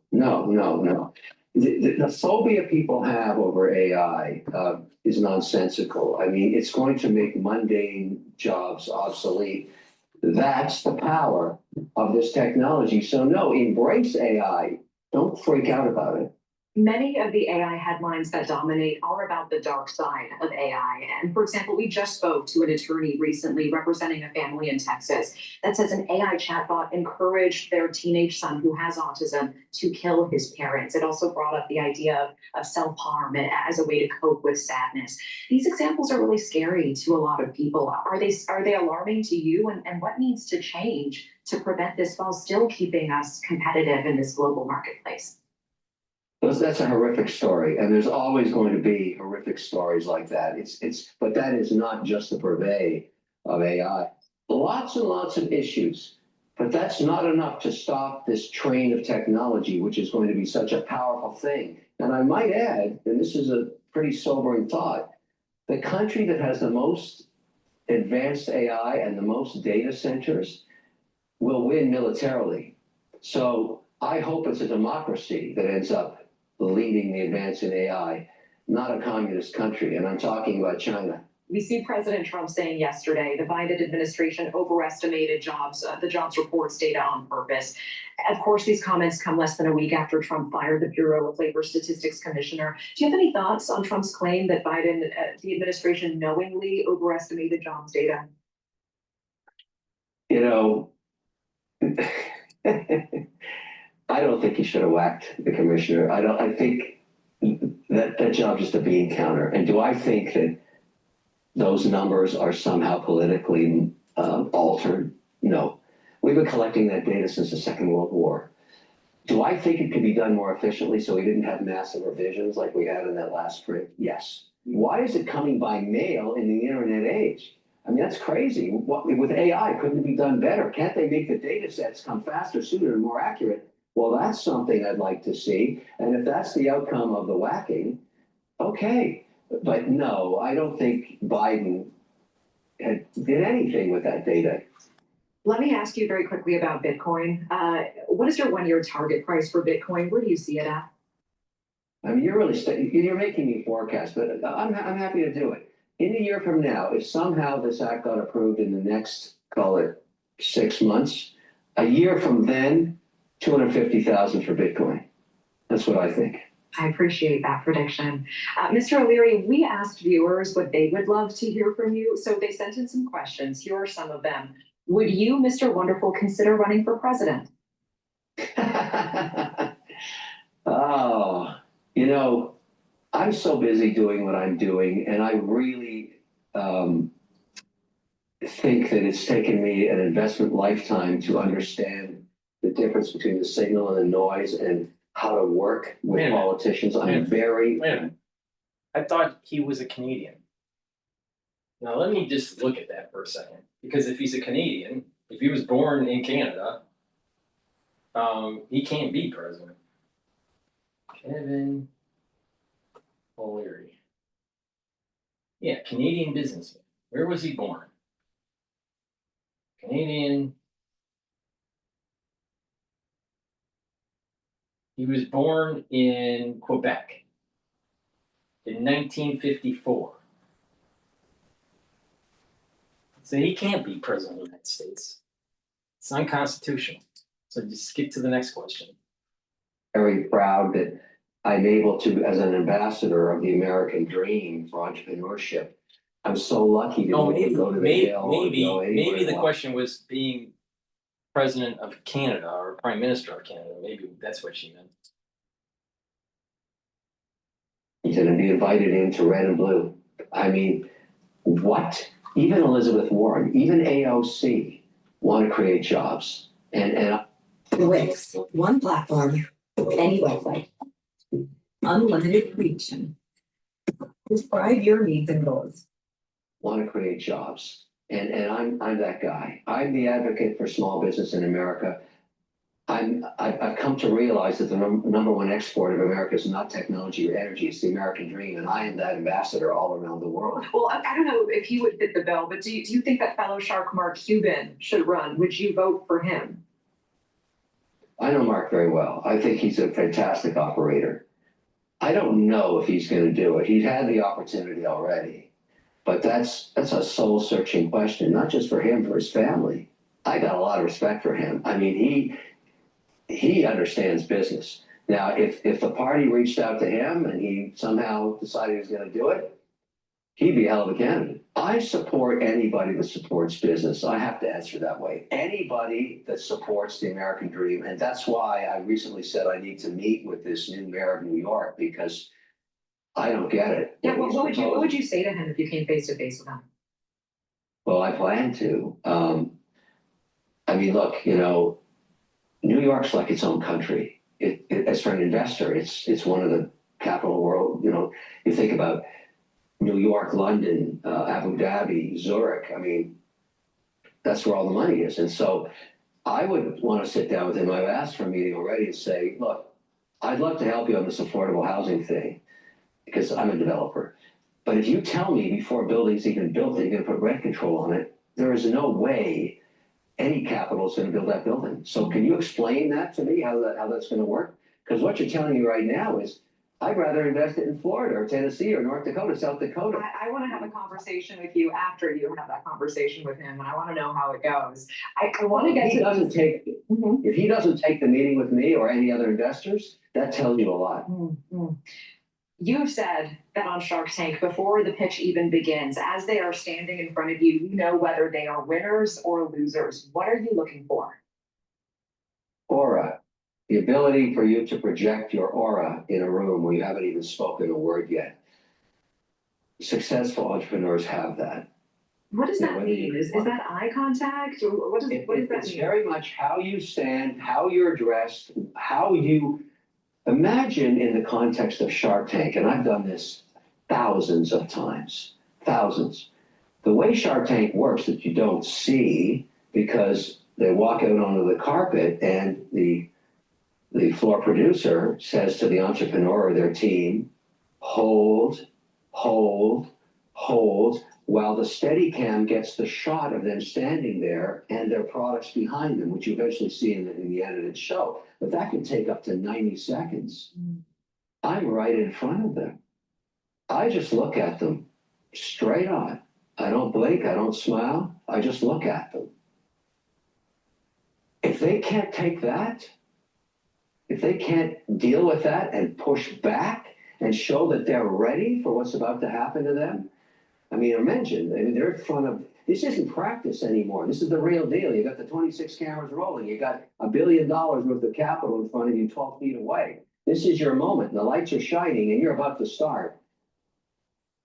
If you can't handle someone staring at you, you don't have it. Is there one common pitfall that you feel is keeping Americans poor that drives you crazy? Is it the coffee run? Is it the expensive DoorDash delivery? What is it that you look at and it just drives you nuts?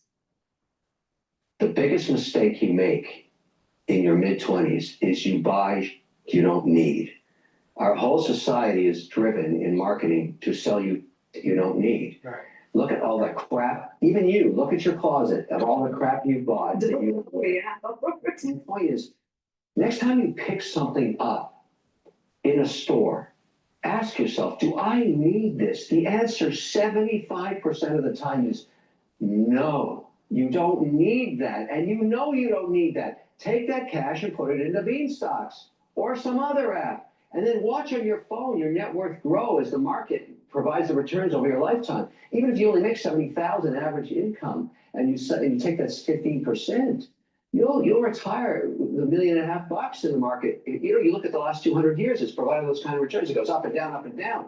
But don't buy crap you don't need. I'm going to have a little Mr. Wonderful on my shoulder the next time I'm about to check out my Amazon cart. just yelling at me. Please go to my store, the-studio-reykjavik.com, and get the supplements that you do need to slow down the aging process, and so you'll have more vitality.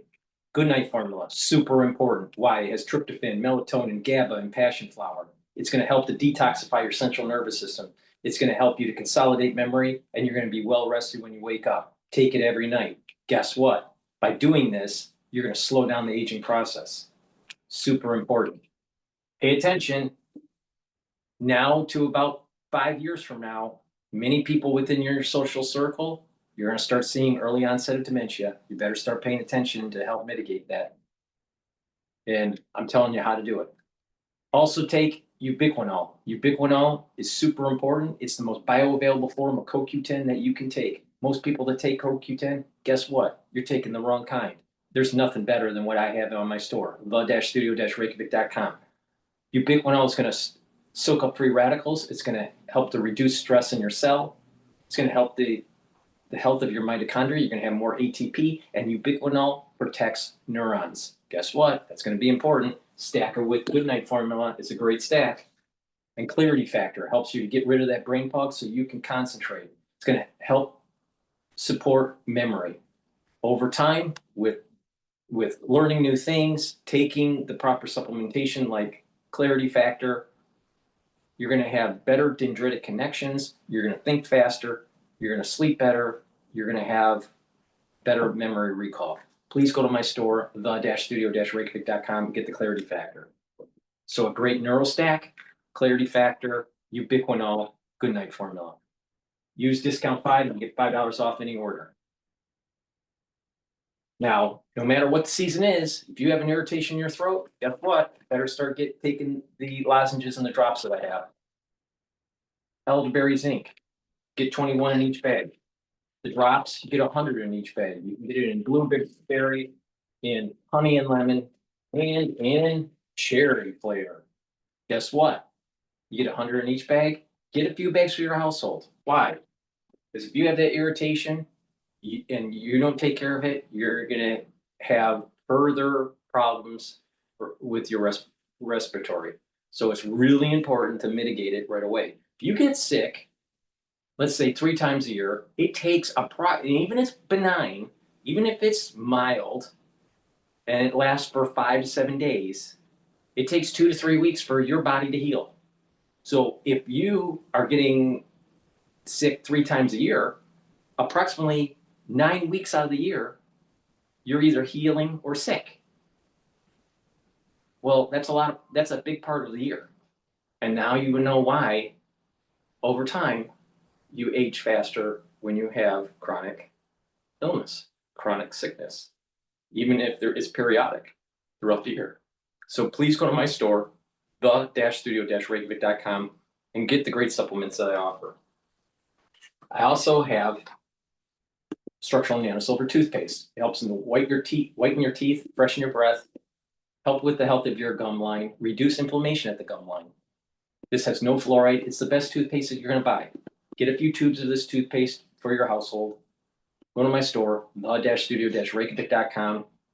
Use discount 5, get $5 off. You spend $100 or more on an order, you get a free gift until supplies last.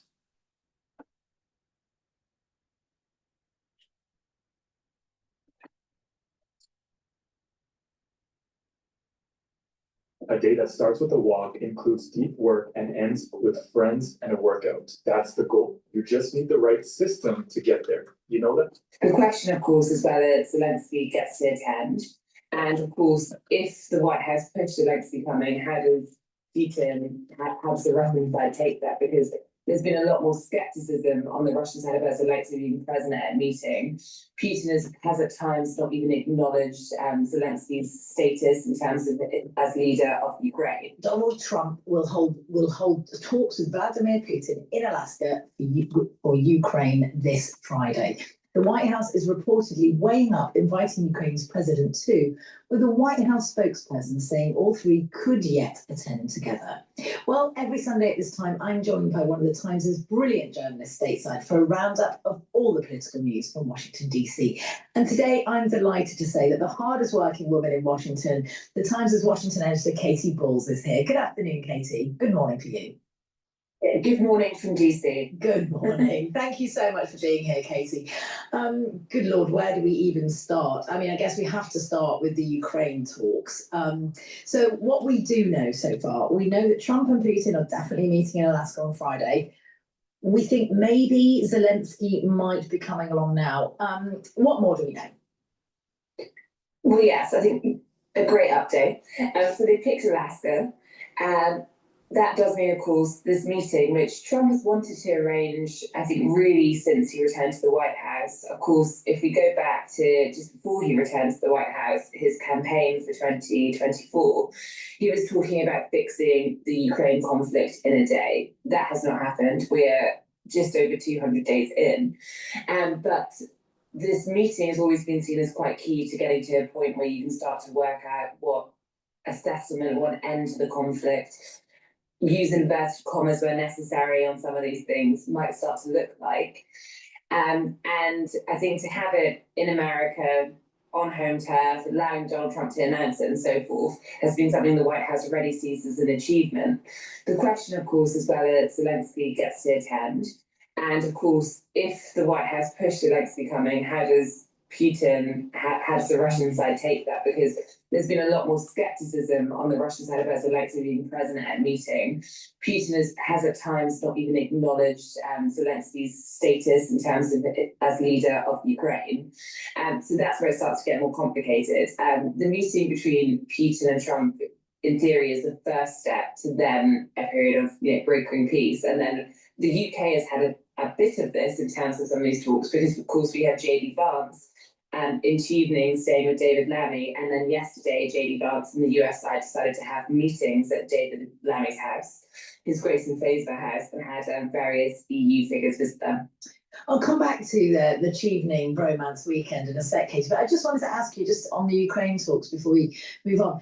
I mean, Europeans are very concerned, European leaders are very concerned that this meeting, even on Friday, might end with a bit of a carve-up of Ukraine. I mean, how likely do you think it is that it will get that far in this first meeting between Trump and Putin? Well, the truth is, it's just hard to know how much they're going to get done in this meeting, because we go back, then Putin and Trump met once in their first term. I think at that meeting, some of the things Trump said raised eyebrows on the American side. You also have Steve Witkoff, his envoy, who's been visiting Russia. Often Witkoff does not bring the full official team that some would have expected the US peace negotiator to bring. So I think that what you can say, there's a lack of formality and a level of unpredictability when it comes to this administration and how they're dealing with Putin, which means it's quite hard to work out how much is going on. Some of DC were not, senior figures were surprised that Witkoff came back this week, and actually there was enough progress to get this meeting. So I think people are a little bit just seeing how it goes. But to the point about a carve up or land, it does feel as though every scenario that the White House has been talking about or thinking about does involve Ukraine ceding some territory. The question is that territory pre this Ukraine will more like Crimea, or is it actually about where things are in terms of the current battlefield? And at that point, is it because it's a frozen conflict, or are you renaming the territory? So there's a lot of questions. Yeah, absolutely. I guess we'll find out more on Friday. Katie, as you mentioned, J.D. Vance, the Vice President, has spent the weekend with our Foreign Secretary. We know that David Lammy was planning to put some pressure on J.D. Vance to soften the US position on Gaza. We know now that they also discussed the details of the Alaska summit yesterday. It's not exactly light material for a weekend away, is it? J.D. Vance has been adamant that the position won't shift on Palestine. I mean, what inroads on both of these subjects do we think Lammy might have been able to make over the course of the weekend? Yeah, I mean, it's a strange version of a holiday. I had someone in DC describe it to me as a busman's holiday that J.D. Vance is currently on, in the sense that he was obviously staying, and I think J.D. Vance wanted to stay with David Lammy. Of course, he goes to the Cotswolds next, but I think for the whole time he is here, he has various meetings, potentially leaders of other political parties, potentially with other political figures he's interested in, cultural sites and so forth. But it's going to test at least lots of people in Britain's definition of what a holiday looks like, I believe, in the coming week. But as for these talks, I mean, I think David Lammy and J.D. Vance have a good personal relationship, but that's not because they share the same views on Palestine, freedom of speech, even the economy to a degree. I think they bond over their Christianity, I think their upbringings and so forth. So I think staying with the Foreign Secretary for several days, of course, means David Lammy is in a good position to explain the UK side on Palestine when it comes to Israel's talking about governing Gaza, and obviously the UK position on recognising the Palestinian state. I suspect J.D. Vance's views and the administration views are far too clear on this for Lammy to have much of a chance at changing it. I think the area where probably the UK can influence more is more humanitarian aid and getting that into Gaza than I can't currently see any situation where the US would say, oh, let's recognise Palestine as a state. I think they see it unhelpful what the Europeans have done here, but perhaps in a sign of the good relationship between the US and the UK, they're more happy publicly criticising Emmanuel Macron and France for this than the UK. Yeah, interesting. Katie, you've got a great piece in the Sunday Times today about possible successors to Trump. I can't actually believe it's that time again, and we're already talking about the 2028 election. Good Lord. But I guess, you know, it is something which, you know, people in DC are probably always thinking about. You write about two of the potential frontrunners from a field of what could potentially be 30, Marco Rubio and, of course, J.D. Vance. Could that be a potentially popular ticket together? Well, I think, could it be popular and is it doable, the two questions? And you are right, 2028 is very far away. So I myself pondered this, is it too early? But never too early. Donald Trump has been talking about it this week. He was asked about it at an event and started talking about Vance, a likely heir apparent, but did not go all the way. And then J.D. Vance was asked about it in evening, and it was the one topic, we're talking about the things he was talking about, it was the one topic where he suddenly was quite camera shy. Which I think is always, as a journalist, okay, if you don't want to talk about that, let's look into it. And I think when it comes to that ticket, I think it's Donald Trump's way of saying J.D. Vance has a chance, but it's not completely his yes. Let's talk about this other person in the cabinet who's doing well. I think that you can see some appeal to the ticket if you're thinking about the states they represent. So you have Ohio, you have, Rubio's a Miami man, and both did not come from rich backgrounds. So you think about how the Republicans have made inroads with working class voters in recent years. There's something there potentially. But I suspect actually getting the two men to agree to a joint ticket would be quite hard to do. And I was speaking to a biographer of Rubio, and also some around Rubio, and I think once you run for president, which he did in 2016, of course, you do start to get it in your head that you could be president. And therefore, would you really be happy to say, okay, yes, I'll be the vice? Because Rubio and Vance competed previously to be vice president for Donald Trump. So I think that is one of the complications with this. There are some who would suggest that, do you want to have a man and a woman on the ticket? That can often help with female voters, though, of course, in the 2024 campaign, they focused a lot on the male vote and had success there. I put it to a few figures in MAGA, and they suggested I was being woke for asking the question. Well, I was going to ask that, Katie. I mean, are the days of thinking that a ticket should, I don't know, maybe involve a woman? Are those days long gone now? Well, I think the way people look at it is changing. And of course, Donald Trump won the election not having him as the pick. And you did have figures around to say, oh, your campaign's a bit lavish, Vance isn't cutting through in the way we thought.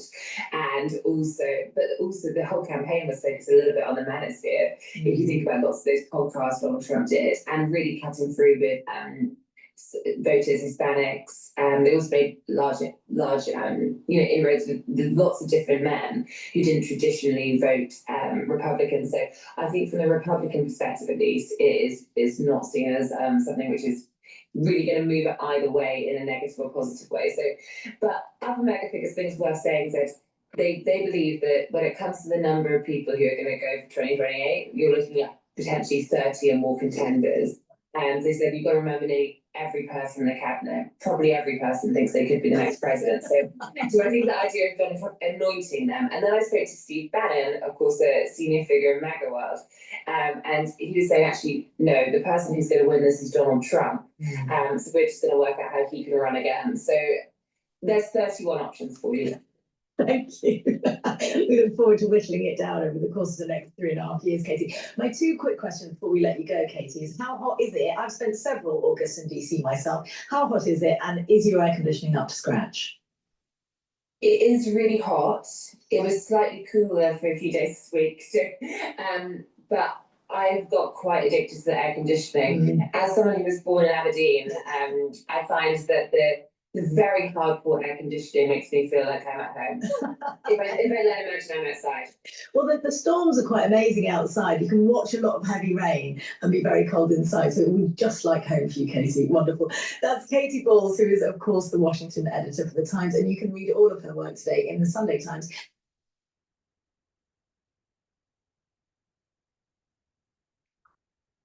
Alrighty. We're gonna go to, is London actually in decline by TLDR News? We'll try that podcaster. So please go to my store, the-studio-reykjavik.com, and get the collagen. Collagen is a dual purpose product. It's a powder, you mix it with soft foods, filtered water, or smoothie, or even just with milk. Take it every day, do some resistance training. It's gonna help with your musculature, your bone density, the health of your joints and your cartilage, help with your skin, your hair, and your nails. Dual purpose product, you should be taking it every day. Also, if you take vitamin C and drink 64 ounces of water throughout the day, or 32 ounces if you can't drink 64 ounces throughout the day, but drink filtered water and take the vitamin C that's from my store, it's going to cross-link with the collagen and improve your dermal layer. So please go to my store, the-studio-reykjavik.com, and get the collagen. A great stack is taking the omega-3. This is going to help with your cardiovascular health. It's going to bring down systemic inflammation and help with your lipid profile. That will reduce the chances of plaque buildup. And digestive enzyme complex. This helps with your pancreatic health, helps to break down carbohydrates, proteins, and lipids, allow you to absorb your nutrients. If you're 40 years of age or older, you need to take care of your pancreas. So take the digestive enzyme complex, take it every day to help break up those proteins, carbohydrates, and lipids. If you are an athlete, this will also help you with your pre or your post-workout fueling to help break up that and allow you to absorb. So taking the digestive enzyme complex is going to help with your pancreatic health, and the omega-3 is going to help with your cardiovascular health. And lastly, getting the gels. I have it in a tube form and also in a quick dispenser. It's a dual purpose product. You can use it as a daily skincare. You can use it as an aftershave. If you're not feeling well or someone around you is not feeling well, put it on your hands, around your mouth, around your nose, around your ears, around your eyes. Lightly coat your nostrils. It stays active for 5.5 hours. If you have a cut, an abrasion, or a minor burn, put it on. It'll help to heal it quicker. So it's a dual purpose product. Please go to my store, the-studio-reykjavik.com. Use discount 5, you get $5 off any order. If you spend $100 or more, you get a free gift until supplies last.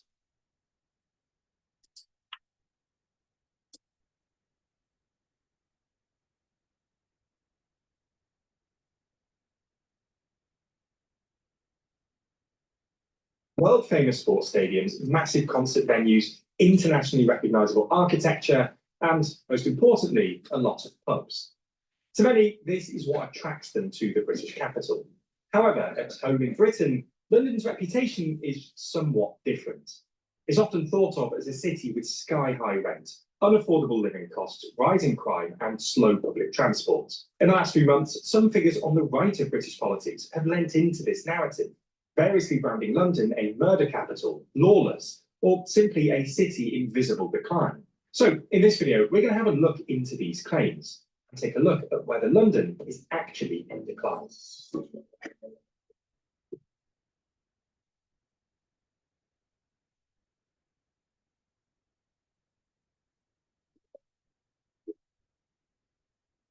You ever wondered how much money TLDR makes each year, or who's funding our journalism? Well, we think transparency is super important. So we answered both questions in our recent video. It's linked in the description. Let's start by having a look at the claims about London being on the decline. One of the claims made most often. This is why I canceled my DoorDash subscription and switched to cooking. After months spending way too much on DoorDash, I got bored of eating the same fast food meals and paying way too much for them. Community offers over 300 weekly meal options offered by over 80 celebrity chefs, straight to your door, fresh, never frozen. Not only that, but these meals literally taste amazing. It's actually like you're eating at a restaurant or ordered DoorDash, except it's way cheaper. So far, I'm loving Mark Borgiani's red wine short ribs, Esther Choi glazed flank steak with udon noodles, and Jose Garza's British short ribs, mac. One of the claims made most often, as we mentioned in the intro, is that London is riddled with crime. Nigel Farage, the leader of the party, Reform UK, currently dominating in the polls, wrote a post only last week claiming that if you were visiting London tomorrow, you wouldn't wear a Rolex, and claimed no street is safe. This has become a talking point often used by outlets such as GB News. with one presenter claiming that London is becoming lawless and falling apart under Sadiq Khan, the London Mayor's embarrassing guidance. Relatedly, we've also seen a number of criticisms related to London's transport network. Nigel Farage, for instance, has criticised cycle lanes that no one uses. Matt Goodwin, a right-wing commentator, wrote a long post on X, largely trashing the London transport network, complaining of a 40-minute delay on the train getting into the capital, the price of his ticket, and the lack of English skills of people who use the tow lines on the tube. All of this led him to conclude that London is over. It's so over.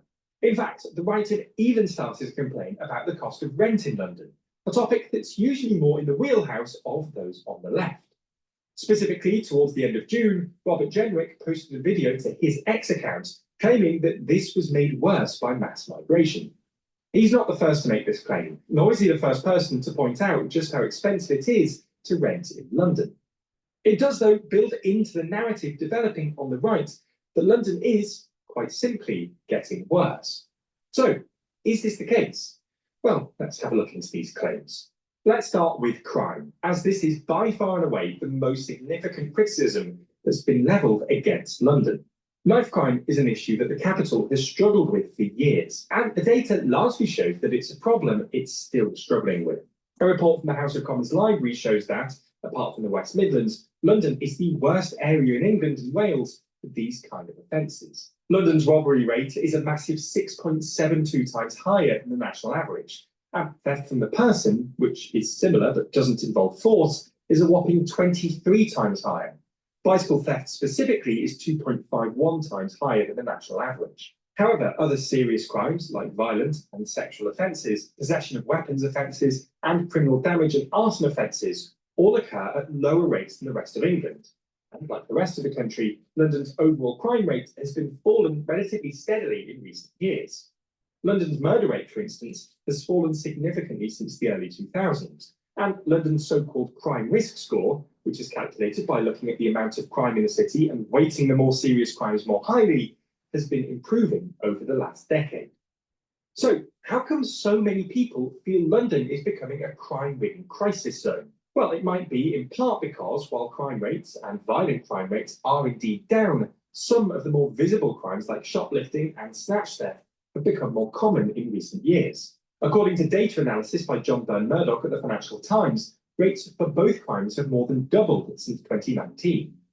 All in all, while London's overall crime rate is higher than the rest of the UK, that's always been the case, and it's trending down. Nonetheless, this general sense that London is progressively getting more unsafe might be driven by a rise in certain crimes, most notably knife crime and theft. So let's move on and have a look at transport. Now, this is something that London is known for, with an estimated 4 million journeys being taken each day on the tube alone. Since the completion of the Elizabeth line in 2022, it's gone on to be the busiest single operator in the UK, and was rated positively by 55% of Londoners. More generally, people using Transport for London services consistently say that they're satisfied with it, and public transport has become more popular in recent decades. Now, this isn't to say that transport in London is cheap, nor is getting into London cheap, but it's sometimes easy to overlook how well connected the city actually is. When it comes to cycle lanes, London has seen its cycleway quadrupled since 2016, from a mere 90 kilometres of cycleways to more than 360 kilometres. Along with this expansion, we've seen the number of cyclists in London also expand, with a 70% increase since 2016 and a 50% increase since just 2022. Although cycling still remains a relatively niche way of getting around, accounting for less than 5% of trips in 2023. All in all, it looks like London's... Imagine bringing your side project to life just by thinking about it. Meet Base 44, a complete AI creation platform. Describe what you want and watch it take shape. All in all, it looks like London's transport infrastructure is pretty good. And finally, housing. Now, rent in London is obviously incredibly expensive, with the average asking rent price per month being roughly £1,300 higher than the rest of the UK. Over the last 15 years, the rental price in London has risen by 83%, an average of about 5.5% per year.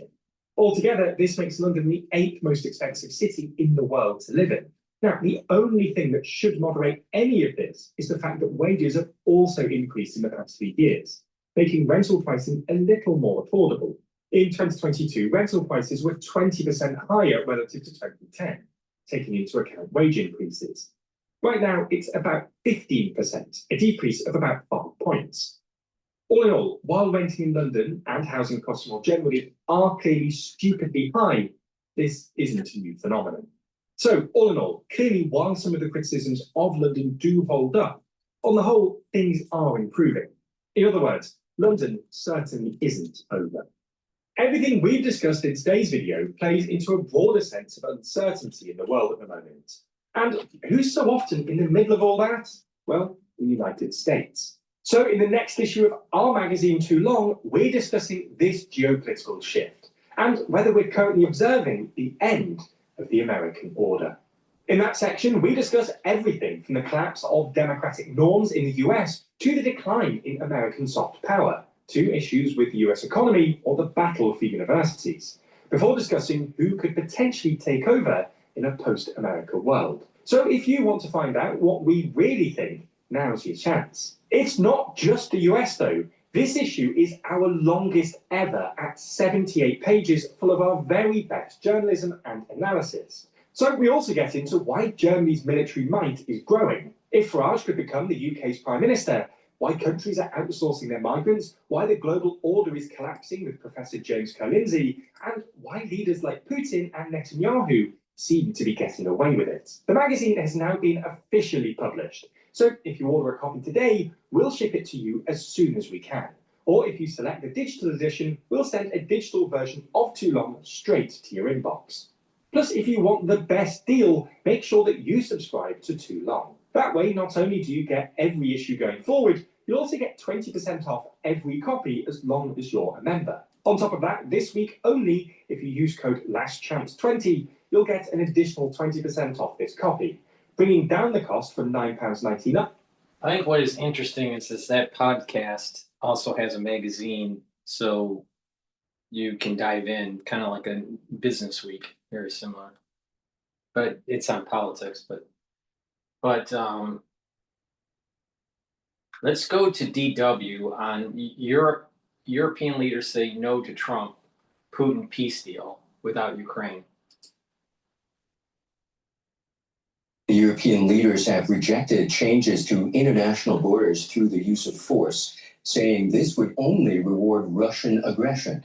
In a joint statement, 6 countries and the European Commission said they welcomed President Trump's initiative, but they said the path to peace cannot be decided without Ukraine, and that meaningful negotiations can only take place following a ceasefire or reduction of hostilities.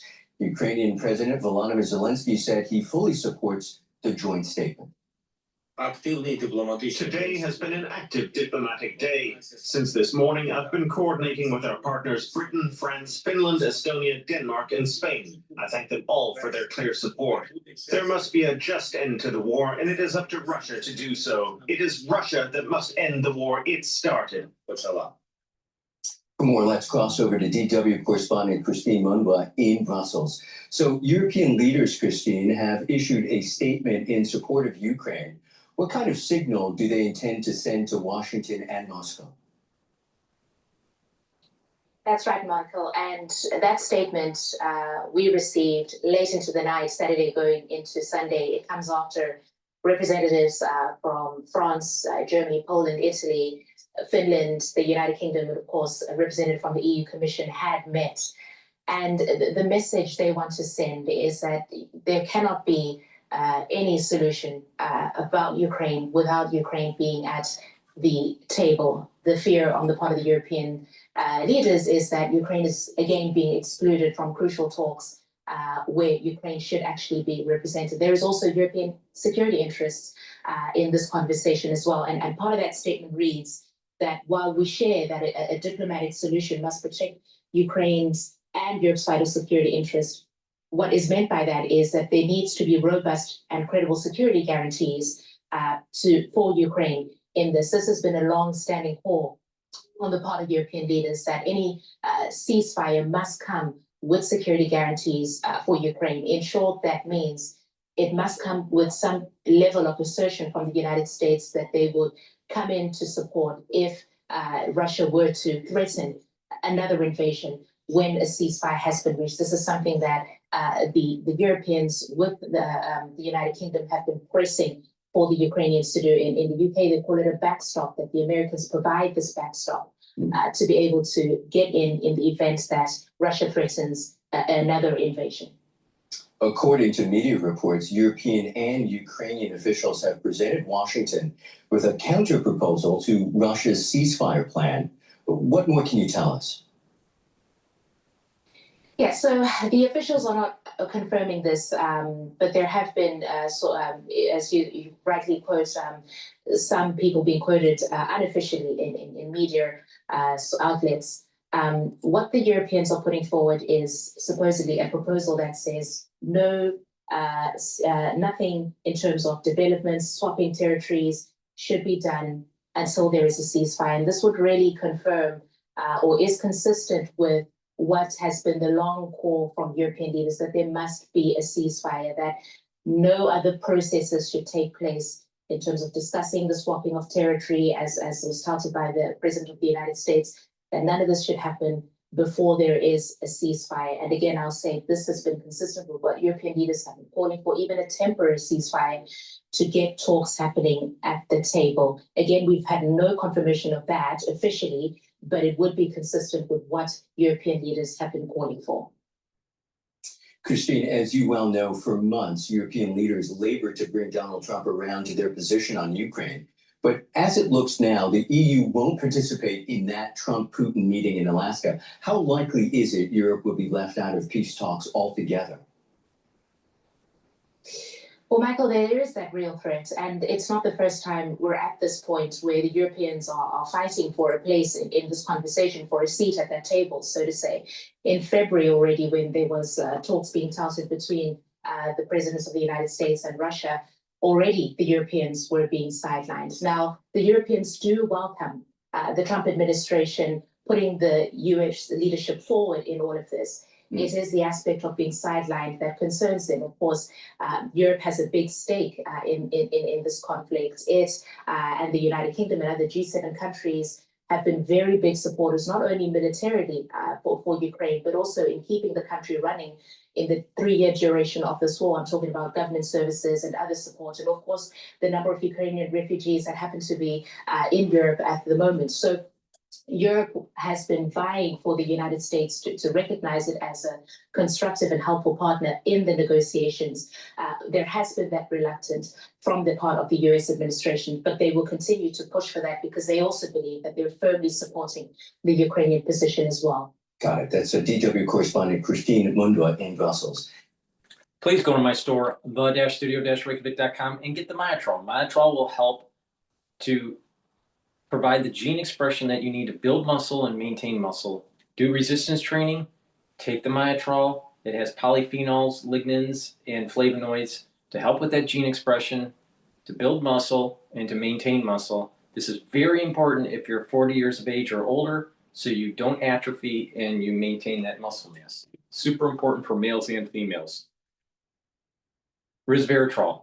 Resveratrol will soak up free radicals, reduce stress in the cell, help with youthful gene expression, get rid of cells that are in senescence, and resveratrol helps with the health of the mitochondria. Very important to take. It stacks really well with C60, NAD+, ubiquinol, clarity factor.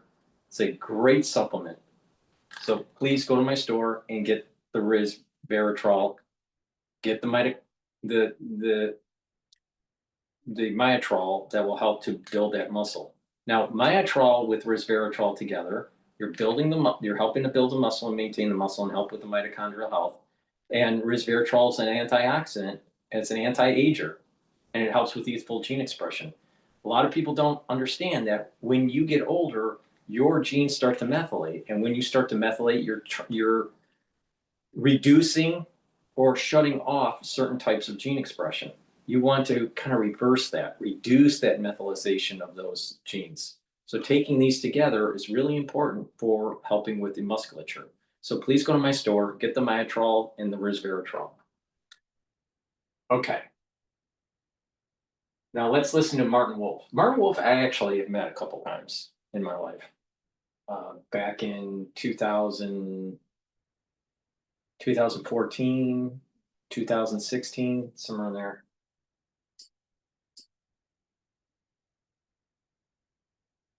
Every production line is powered by pros. The part we play, equipping them with the products and pro support to succeed.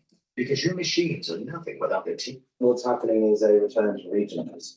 Well, some people can argue we never really had pure economic globalization. Because countries tend to trade mainly. Well, countries tend to trade, but that's for good economic reasons. The gravity equation is very powerful. Do most of your trade with countries close to you because distance is costly. And that's well understood for a long time. But I think it's going to be more complicated than regions.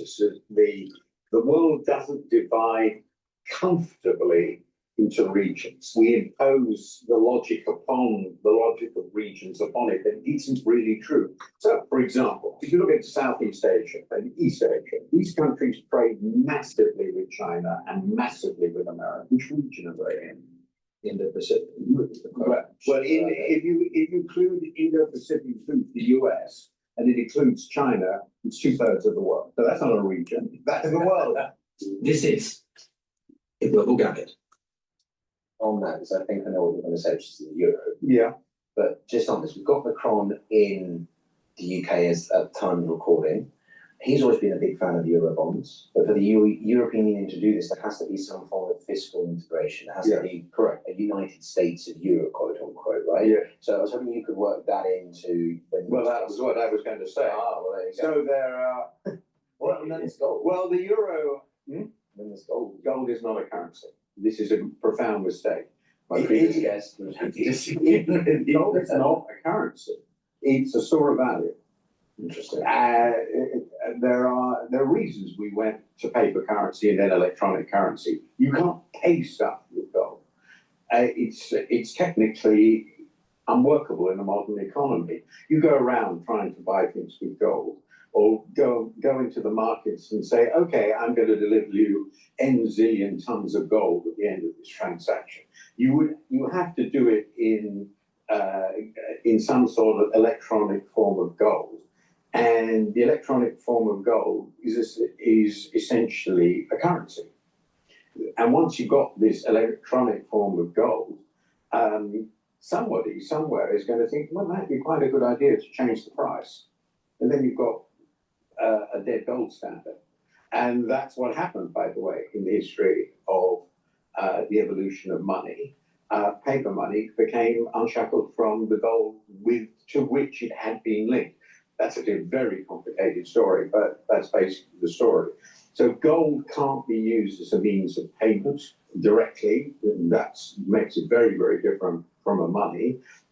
It can be a store of value, and as a unit of account, the problem has been historically that it's too variable in price. A currency which is reasonably shackled to the prices of goods and services in an economy, because that's what you try to do with it, fiat money that does that is just much more usable in terms of as a unit of account than an ounce of gold. We're not going to trade in the world in ounces of gold.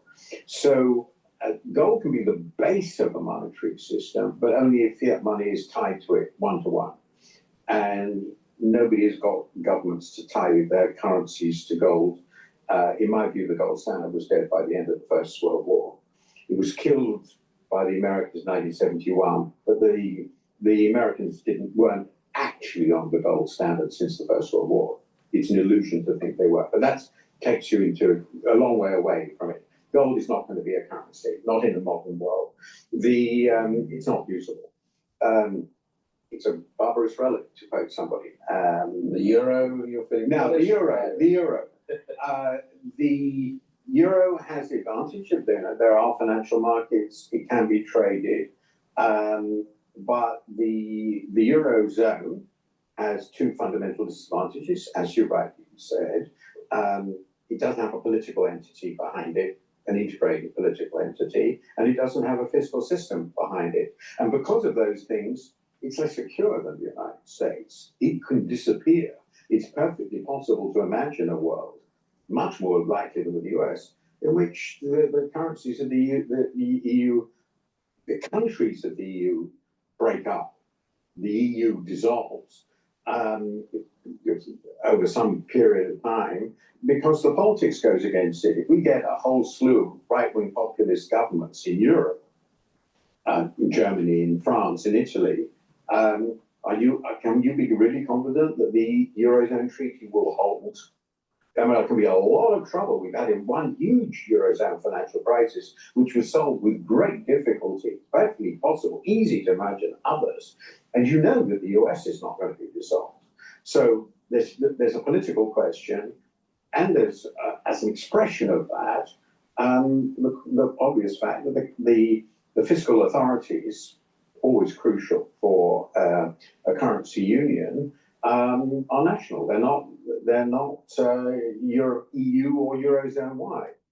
So inevitably, and finally, because of these reasons, the whole structure is less secure than the US. So for the euro to become a replacement for the dollar in any plausible way, it's already got about 20% of world reserves, and the US has close to 60, so it's already doing quite well. But for it to replace the dollar, the Eurozone would have to become a credible political entity. As you say, certainly with a substantial fiscal capacity, Euro bonds, integrated financial markets, truly integrated financial markets, and none of that is going to happen in the near future.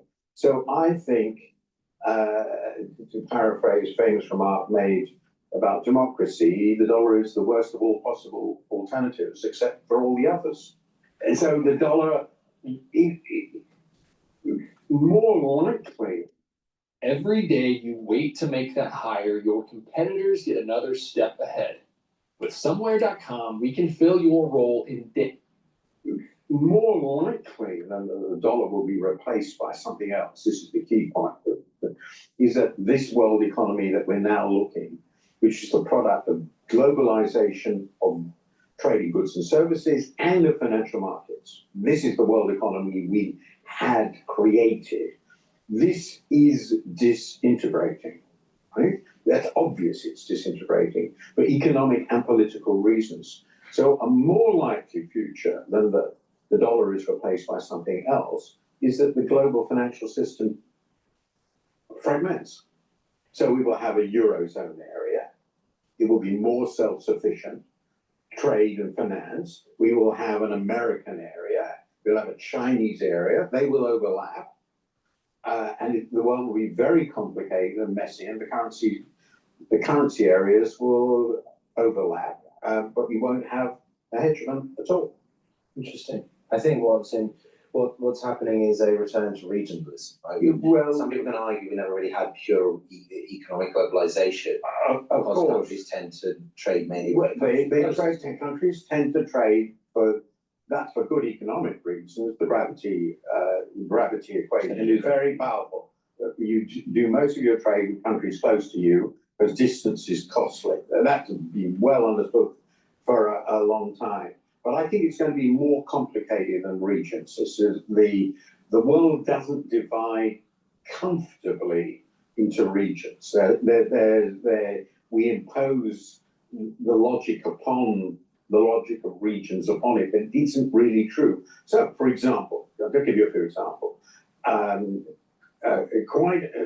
If you look at Southeast Asia and East Asia, these countries trade massively with China and massively with America. Which region are they in? Indo-Pacific. But if you include Indo-Pacific, includes the US, and it includes China, it's 2/3 of the world. So that's not a region, that's the world. The countries of Asia, more broadly, will not accept living in a purely Chinese sphere of influence. They will want the Americans involved as a balancing factor. That certainly applies to Japan, Korea, actually ASEAN, Indonesia, and certainly India. So that's not a region. If you look at South America, you find quite a lot of countries, because they're commodity exporters, trade more with China than they do with the US, because they're they're not really complementary with the US. They're more of competitors. Brazil exports soybeans. America exports similar stuff. The regions, if you look at Europe, if you look at it geographically, the Middle East is in the European region. But the Europeans haven't dominated that region since the Second World War because they don't have the military power to do so. So I think the regionalism is one of those sort of very neat fantasies. But the world as it is, culturally, economically, politically, doesn't fall neatly into regions. And that's why we've had world wars. And that's why China and the US are not regional powers. They're global powers. And that's why they conflict with one another.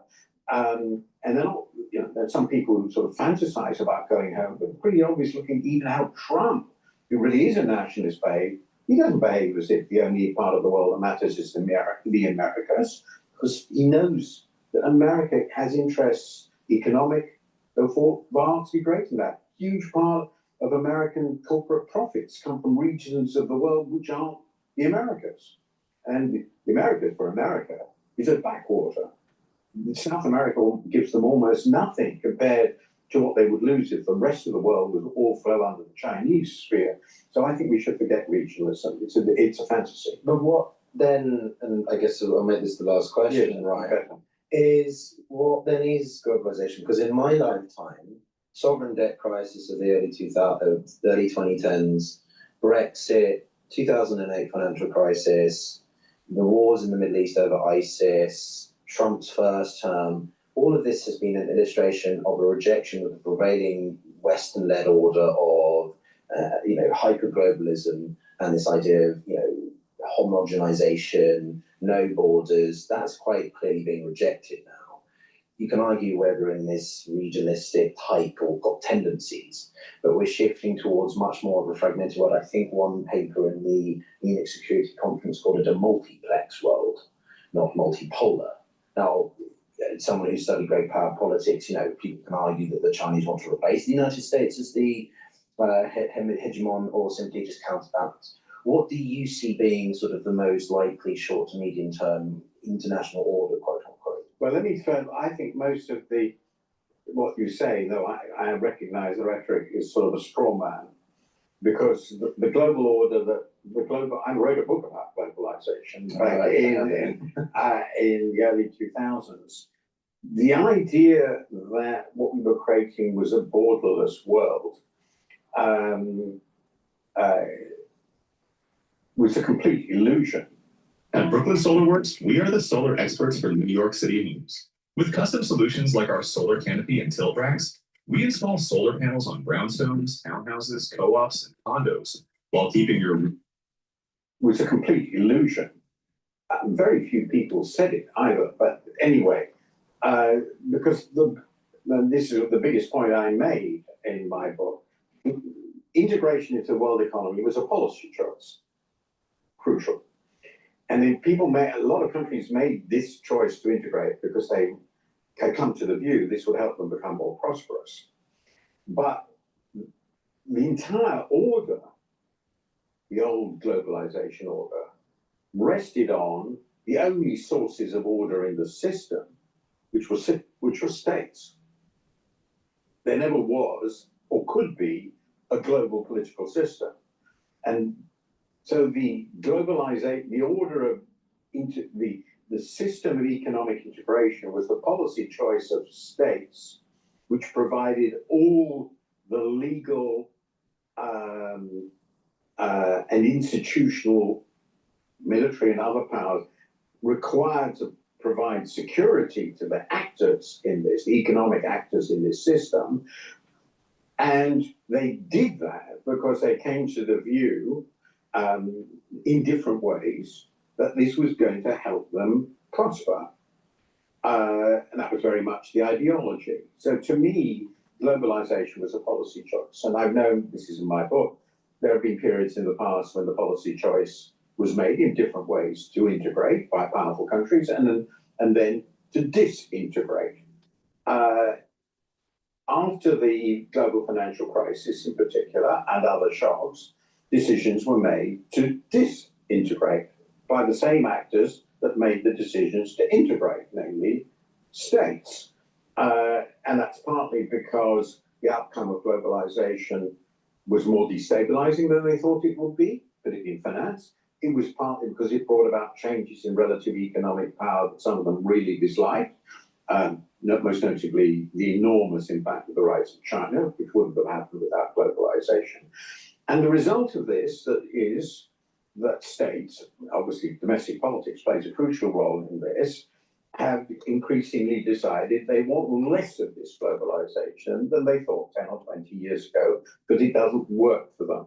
This is particularly, and I think mainly true for the West, because they have found, to their surprise, again, a theme of subsequent books of mine, that globalization has created very large opportunities for countries to catch up on them. It's accelerated the possibility, and that means declining relative position. And since the position in the world of the Western countries, US and Europe, was freakish, historically freakish, absolutely extraordinary, roughly, the US and its allies contain roughly 12% of humanity. And at its peak, they had, depends on how you measure it, 70% or so of the world economy. That wasn't going to last, in my view. It was never going to last, but the decline was going to be felt to be very painful, and they didn't like it, and they continued to dislike it, and they will go on disliking it, and they might blow up the world in order to prevent the decline. But it's going to go on. It's absolutely certainly going to go on. Unless there's World War III, by the middle of this century, there will be 3 great powers, and I would guess the US will be the third. Well, the other two. China will be in India. China and India. Well, India, India's going to be very unequal. Oh, well, India is very unequal, so is China, but it's going to have 1.8 billion people, and it doesn't have to be rich at an individual level to be one of the largest economies in the world. If it has a GDP per head, well, let me give you my famous here. The GDP per head of China is the same as Portugal's. Then China's economy will be as big as US and Europe together. And India is the same. Do you really think the Indians are incapable of becoming as prosperous as the Portuguese? I would have thought it's eminently possible. They're very bright people. Just look at who runs most of the biggest tech companies in the world. So, I mean, that is idea that somehow the Chinese can't catch up on Americans and Europeans, absolutely ridiculous. These are people who don't know China, or the Chinese. So so now the Europeans and the Americans are very frightened that these people are really able to learn, and they are catching up. So they want to close down. The Chinese don't. Now, but there's another set of problems there, not so far really to the Indians. But the point I would make is that the perspective you put forward is very much a Western perspective on what happened. And it's also an illusion about what happened in the West, in my view. That states are and always will be the basis of political and legal order in our world. All that means. But the school of laws in globalization theory. Yeah, but I've always been very suspicious of international relations theory about economics, because basically none of them understand economics. But the point is anyway that as a matter of political reality, it wasn't some ideological commitment to some world where everybody was going to love one another that was involved. Countries chose these policies because they thought they would be good for them. The Reaganites and the Thatcherites went for free trade and free markets because they were seen as the same thing. Now, that's a perfectly good argument that they shouldn't be seen as the same thing. That's a whole set of other issues I can't go into now. It's a long history in economics of the relationship between the national economy and trade, integration of the world. But that was the decision. And after a number of painful experiences to do with the financial sector, not trade, and to do with deindustrialization, which is mostly not trade in my view, but had something to do with trade. There's been a political reaction, and the biggest political reaction, I think, has actually been against the movement of people, which is nothing to do with directly with trade, but it's part of this globalized world. So we're having a nationalist backlash, and the nationalist backlash is a change in the policy of states and an assertion of an attempted assertion of national identity against any other supranational identity. So throughout this entire period, all power systems were national.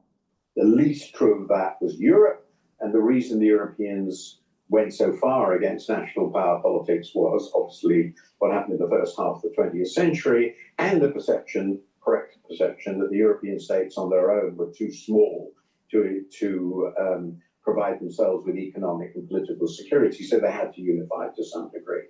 So this simple story you're telling about globalization, the reaction in it, is not one I agree with. But where I do agree is we're clearly moving through a period of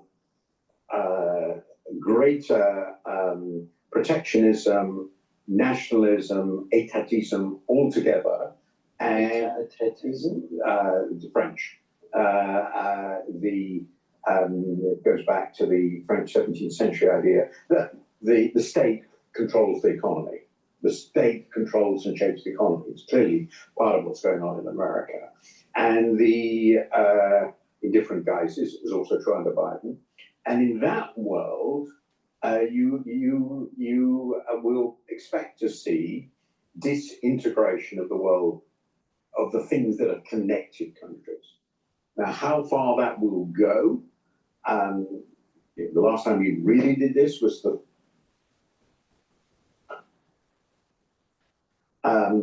well, that brings us back to Trump.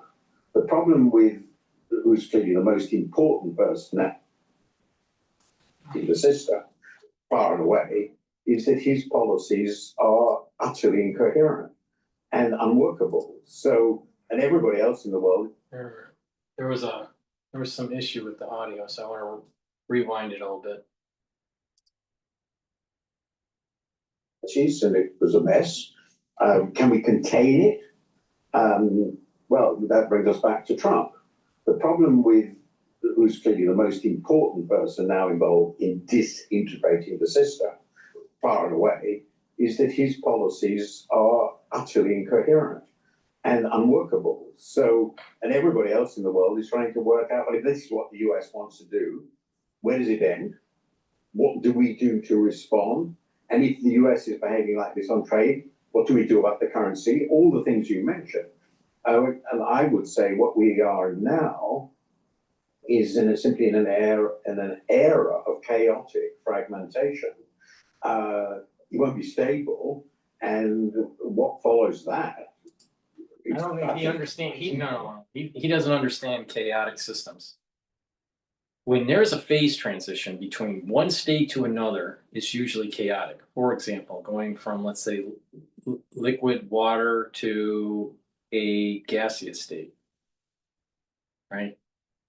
So water vapor from liquid water or ice to water. As it's moving towards that threshold point, and then the phase transition, it becomes more energetic and more chaotic. And then all of a sudden it moves into a different state. All right. So what is happening in the economic system in the United States is that we're going from a era of NAFTA, 35 years of shipping jobs away and importing deflation, to an era of building up the economic clusters in a pre-NAFTA environment. And so these two systems, these two flows economically, are causing a disruption, a chaotic disruption that leads to some sort of system stability later. When jobs were starting to be shifted, especially tool and die, in the beginnings of NAFTA, it was a chaotic situation, something that seemed maybe non-coherent because it was chaotic. What's going on? people were losing their jobs, but there was a shift of flow, right? Well, the same thing is happening just in reverse, the shift in flow. Now, to say that bringing back economic clustering is some sort of economic incoherent strategy, I don't think he's paying attention to what's going on here. The pendulum from NAFTA swung all the way, and now with Trump, it's that pendulum swinging back to a pre-NAFTA day. This pendulum has been swinging for 30. It's swung to its apex for the last 35. It took 35 years, and now it's swinging back.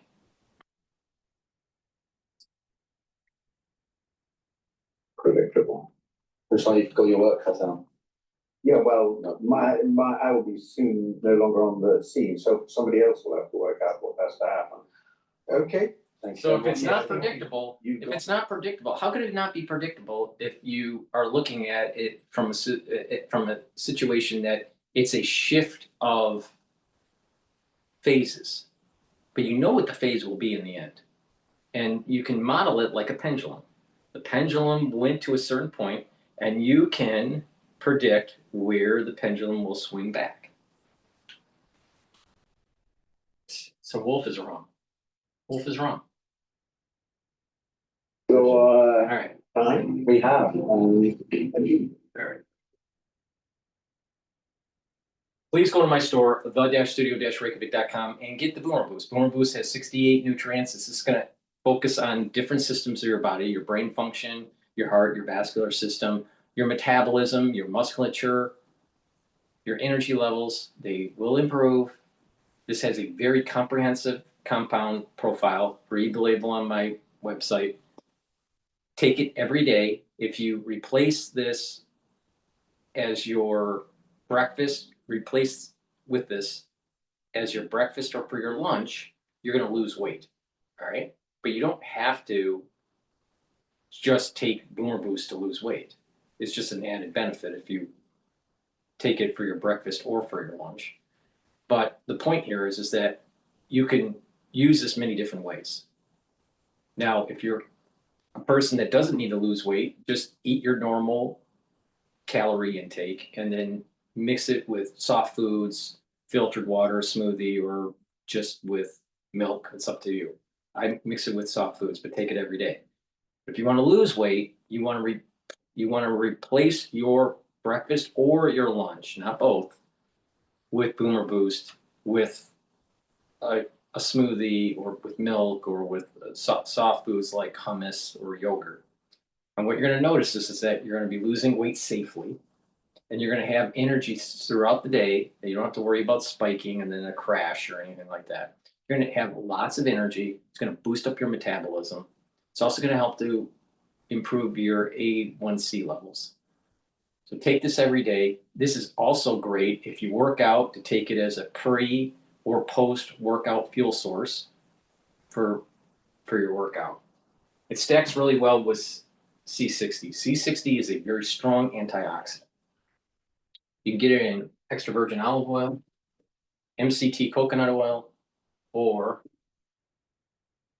avocado oil. C60 is a 60 carbon molecule that will soak up free radicals hundreds of times, if not 1,000 times more than vitamin C.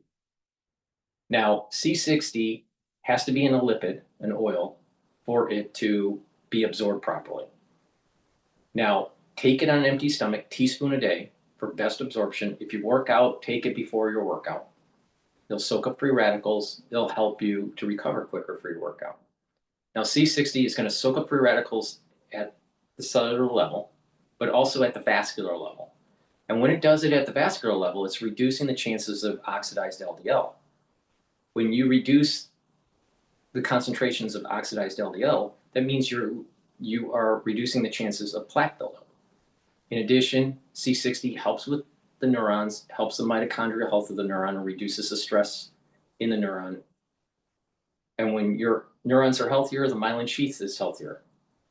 And when the neuron is healthier, it's going to be able to produce those neurotransmitters and shoot them off, and you're going to have that neural connection and maintain and improve those those dendritic connections and have positive neuroplasticity.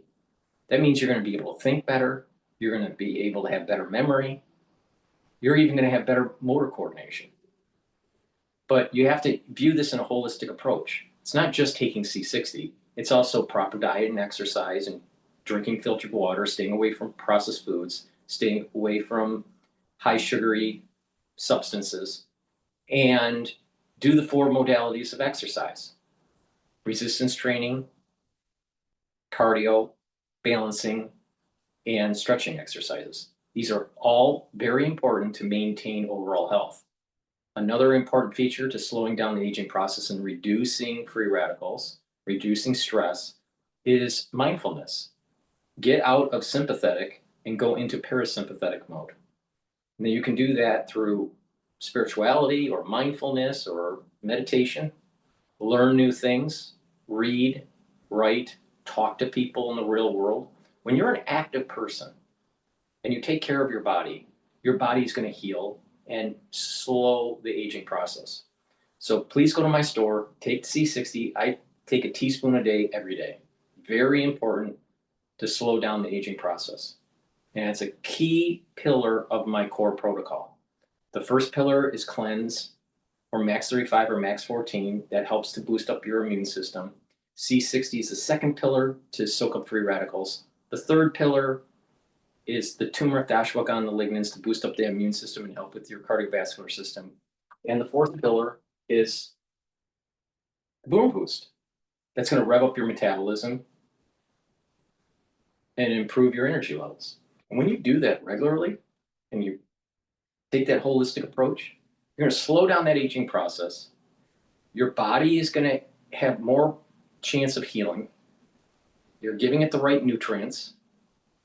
You're treating your body in a healing way, and you're reducing the chances of needing to be on pharmacopoeia.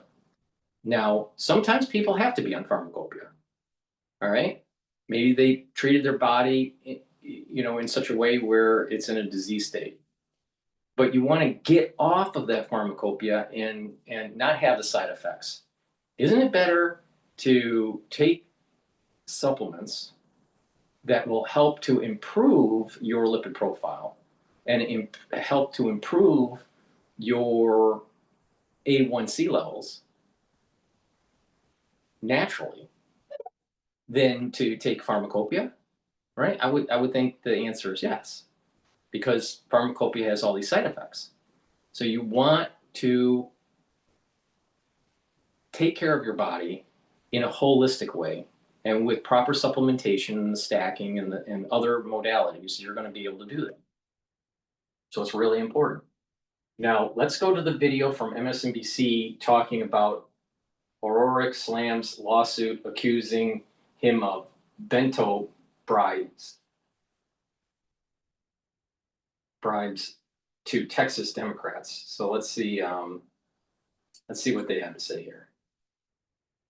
Now, I have a... Give yourself 28 days and become the most dangerous person in the room. Let's be real. Most people over 40 use ChatGPT like it. That commercial is so that commercial is so canned. I mean, you hear it all the time. Now, what is interesting is that I remember coming in. I was flying into Boston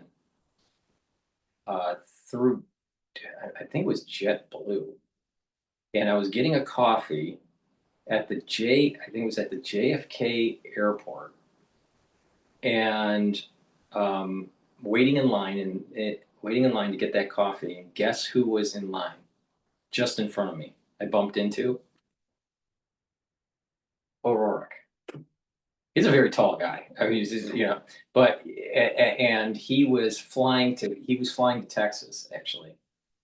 I think there was a shooting or something on that day in the news. This would have been in 2022 when I bumped into him at JFK Airport. All right. With Texas Republicans turning up the pressure on Democratic legislators who left the state to stop the redistricting scheme, Republicans have unleashed a wave of legal action aimed at forcing them back. In the last 48 hours alone, they've launched lawsuits to strip them of their seats, introduced motions to have law enforcement track them down, and even accused former Congressman Beto O'Rourke of, quote, bribing lawmakers to break quorum by raising money for their travel expenses and legal defense. A district judge has temporarily sided with Texas Attorney General Ken Paxton, blocking O'Rourke from providing financial support to the Texas Democrats. But in remarks last night, O'Rourke says he's not backing down.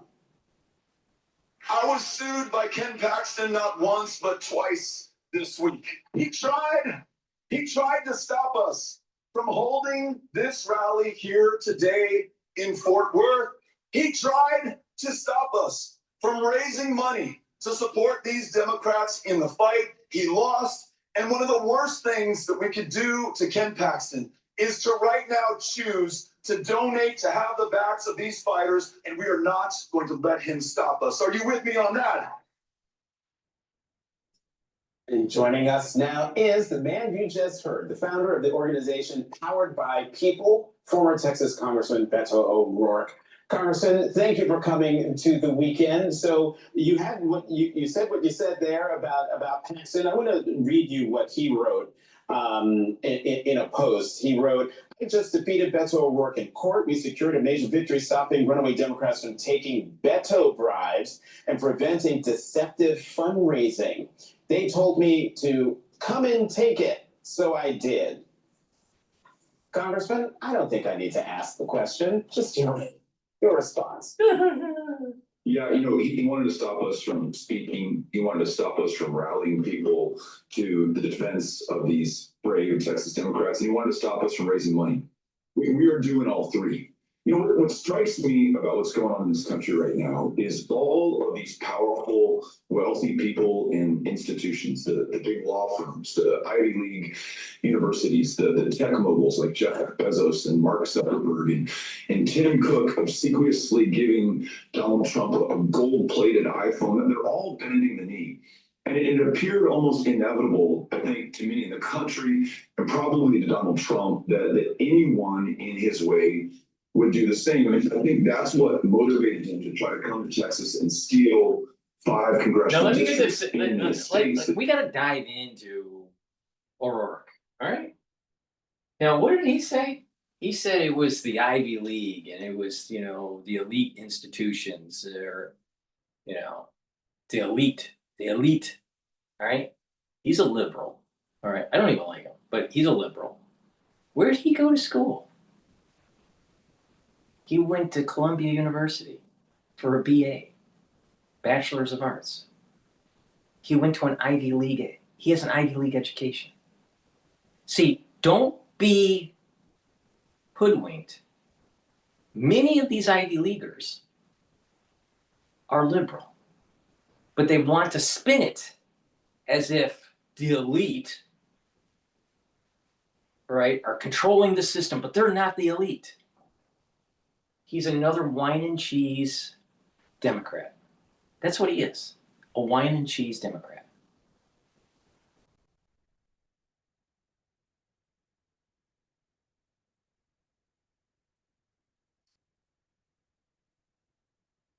On the power in the House of Representatives, but I don't think he counted on the fact that in Texas, our knees don't bend. We're not giving in. We're not giving up. We're not going to go away. We're going to fight these people. We're going to fight them until we win. It's those 54 Democrats who broke quorum, left the state, and stopped them from redistricting. It's tens of thousands more who are having their backs by donating to support them. And it's everyone who's organizing right now so that we win political power in 2026 and stop this guy from producing the slide into authoritarianism that is our future and our fate unless we do everything we can with what we've got right now. Even with this temporary restraining order that is from the judge, you guys are still fundraising. You obviously held that rally. I'm also curious, what are the other types of things? Bless you. What are the other types of things that you guys could be doing? Because, with the Democrats, the House Democrats and the leaving the state, That means there could be a vacuum within the state of people who are only hearing from Paxton, people who are only hearing from the governor. This is what I'm talking about with the wine and cheese Democrat. All right.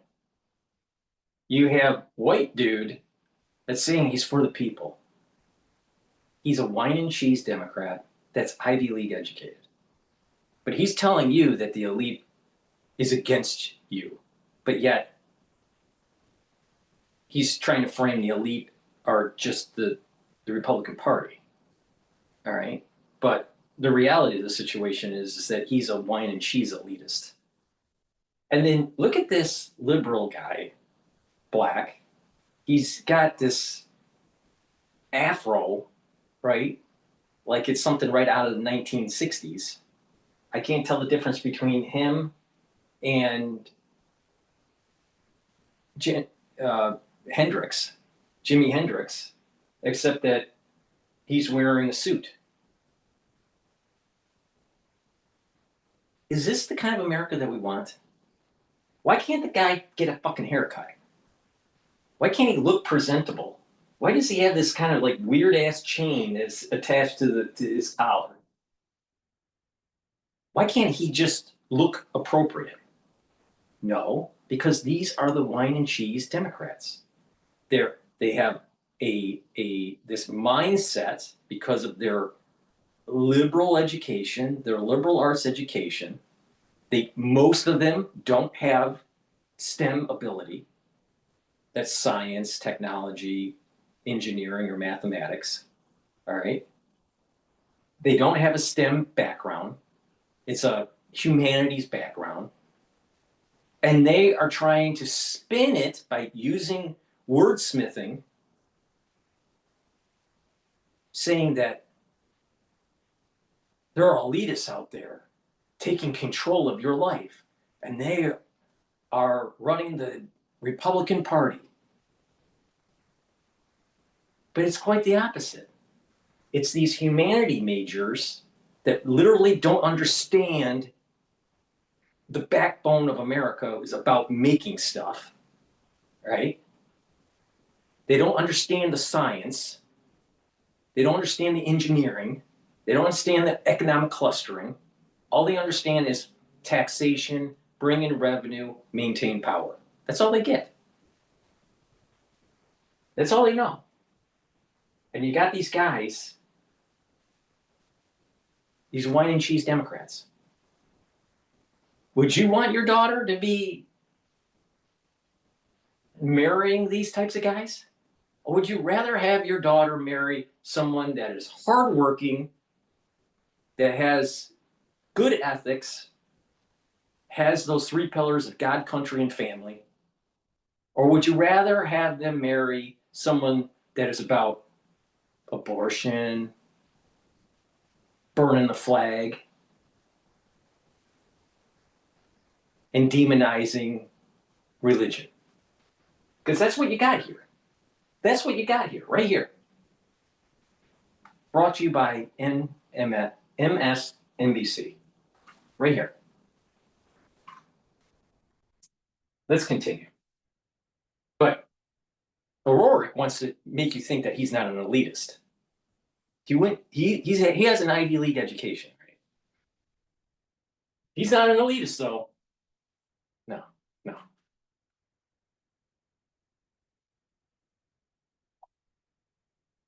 About these things and missing the stories that you're telling here on our network. So are you guys going to, red parts of the state, knocking on doors and letting people know the truth? Absolutely. So we had thousands with us last night in Fort Worth, Tarrant County, often referred to as the last reliably red urban county in America. Not going to be very red for very much longer. But later today, actually, after I finish speaking with you, Eugene and Jonathan, I am going to Abilene, Texas. I think that's a county, Taylor County, that voted for Donald Trump 72 or 73% in the last election, but we're not writing them off. We're going to show up there. Hundreds have already RSVP'd for the event. But we're also going to other parts of the country to make the case and remind everybody we're in this together. In Oklahoma City 3 nights ago, 1,500 people came out. So let me get this straight. They can fake this census with illegal immigration, do gerrymandering with the districts in these blue states because they know they're losing population. And so they fake the census. They even fake the elections because they have people that are dead that are voting, or people that are voting that shouldn't be voting. All right.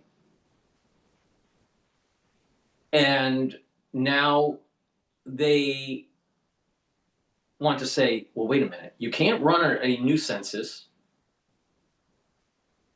because you would catch us. You would catch the fraud.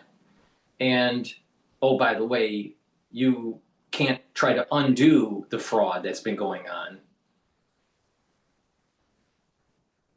because these states are hemorrhaging the population and they don't want the Republican Party to get the seat power that is rightfully theirs because fraud took place with the census. That's the real issue here. No, but they're caught. And now they're going, well, wait, Trump is a dictator. Trump is like, he wants to take illegal immigrants off the census. You got to remember, the census helps to determine how many seats each state gets for the House, for representation in Congress at the federal level. So if you fake the census with a bunch of people that shouldn't be on it, you get more seats than you deserve. So they're stealing. They're literally stealing.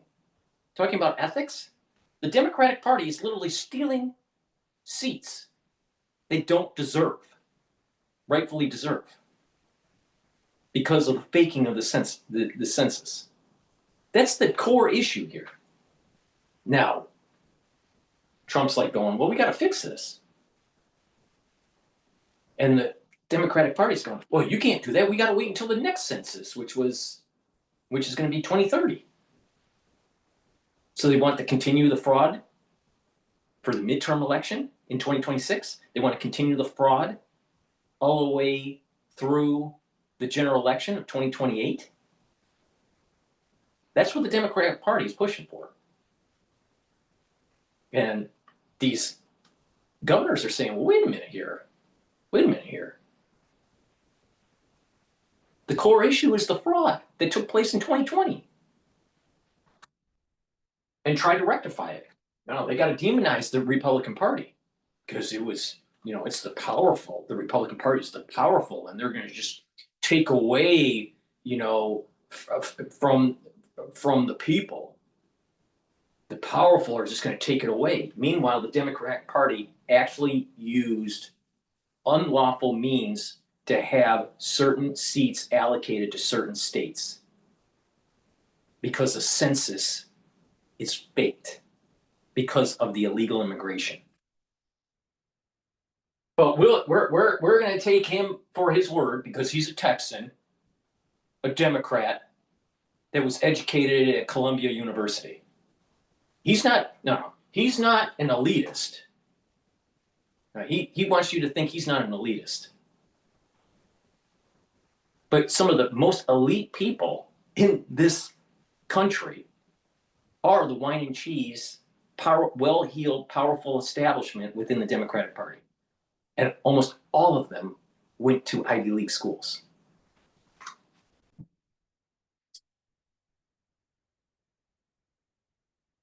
Months before an election, similar crowds in Omaha, in Kansas City, in Indianapolis, in Milwaukee. We were in Louisiana just 2 nights ago. I mean, we're going everywhere, bringing everyone together so that we are united in this fight. Our unity is our greatest leverage, our greatest strength. We've got to use it against these guys before they steal this country.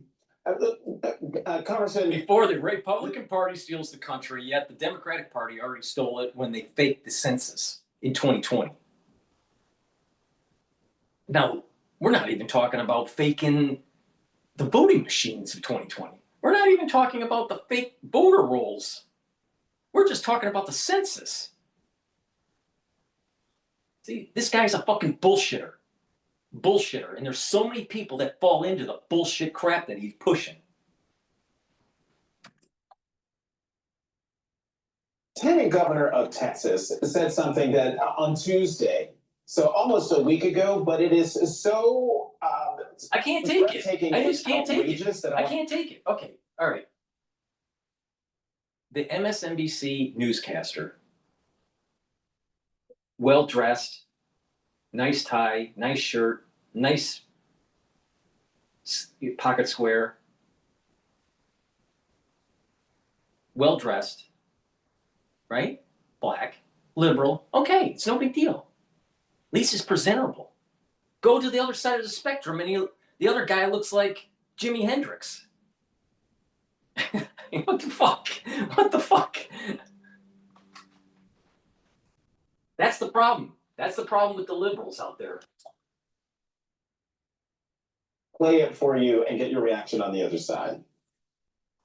Whatever it takes, Sean, whatever it takes, we're going to get it done. There's nothing they can do to stop us. And I challenge them. Come back and do the right thing. Don't run and hide because you've lost touch with the voters. Their problem are not redistricting lines. Their problem, Sean, is they've lost the minds of their voters who are moving towards the Republican Party all over the country. Exactly. Red state, we Exactly. And the reason why the Democratic Party needed to do the fakery on the census and have this illegal immigration is because the states, the high electoral states, like New York and California, are losing population.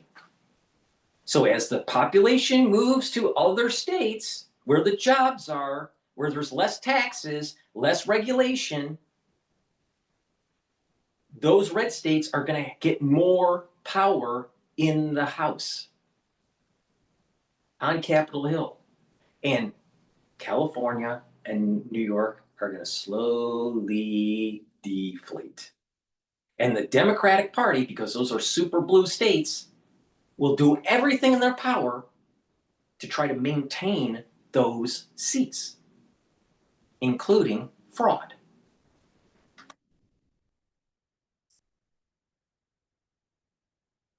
Congressman, quote. Imagine being able to build anything, for any reason, in any style, at any scale, just by thinking about it. Meet Base 44, a complete AI creation platform. Congressman, quote, we're a red state, we deserve more more representation. This is what I found outrageous. Yeah, absolutely. And I just think it's super clear that Republicans care about power and nothing else. And for far too long, Democrats have cared about being right, coloring within the lines, following rules, and power has always been a secondary consideration. We need to absolutely flip that around and focus on power exclusively. It's why I'm encouraged by what I'm hearing by Governor Newsom in California, Governor Pritzker in Illinois, even Governor Hochul in New York. They're talking about seizing the initiative and redrawing their congressional boundaries to maximize Democratic Party advantage. We got to fight fire with fire. I mean, we wish the refs were going to call the fouls, that there were going to be penalties for what they are doing right now, but the refs have left the arena. They're more corrupted. All to fight this out and to win. We got to be focused on it. Congressman, but do you have, in going off of what you just said, do you have any concerns? Because I've talked to folks, especially folks that have been in the redistricting space, who have tried to democratize redistricting with independent redistricting efforts around the country. Democrats are the only ones that are actually doing that in different states. That's why their hands are tied behind their backs in some places. But do you have any concerns about lawmakers being able to choose their voters? Because that is essentially what gerrymandering is, right? These weirdly shaped spaces and people choosing their voters instead of the other way around. Absolutely. No one likes it. And I think that is what motivated Democrats in states like California to adopt these independent citizen-led redistricting commissions, which is a great idea if it is applied to every state at the same time. Effectively, though, what California did was to unilaterally disarm in the face of Texas being free to gerrymander their congressional districts, as they're attempting to do right now, to steal 5 congressional seats in our state. Because just to remind everybody why this is happening, Donald Trump's policies, the cuts to Medicaid, the terrorizing our fellow Americans with these Gestapo tactics, the massive transfers of wealth from working people to the richest 1%, deeply unpopular stuff. There's no way he holds on to the House of Representatives unless he can rig the game now in the summer of 2025 to try to steal the election in 2026. So Eugene, I do think it's incumbent upon Democrats to stop this, to win power, and then once in power, to apply this idea of getting politicians out of the room when there's redistricting, to return that power to the people, but to do it comprehensively across the country and not selectively just in blue states. Congressman, we have less than a minute left, but you were talking about Democrats fighting back against the redistricting efforts. How else should Democrats be fighting back? Because there are a lot of fronts in this battle to withstand autocracy and to save our democracy. Should Democrats be doing more? Absolutely. In 2024, we bore witness to the Democratic Party nationally spending more than $1 billion in 7 states, each of which we lost.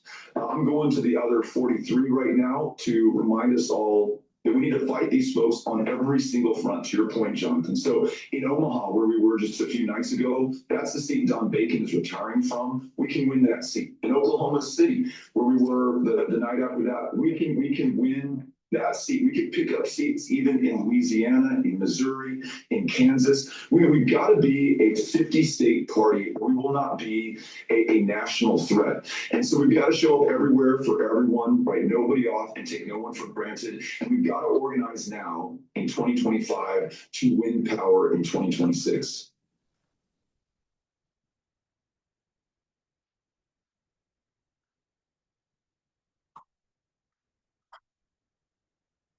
Notice the word that he used, national threat. Threat? Why not national solution? Right? National threat. See, it's always bombastic Civil War rhetoric, from the Democratic Party. Because because they lost the Civil War and they wanted slavery.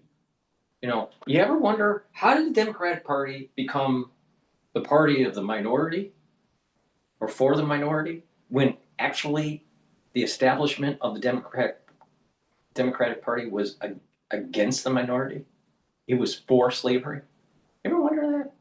You ever wonder why what's that switcheroo? You ever wonder how that happened? The party of the Ku Klux Klan? Amazing. Absolutely amazing.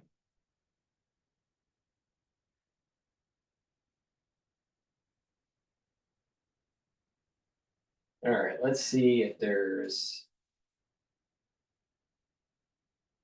see what else is popping up on the news feed here. Let's listen to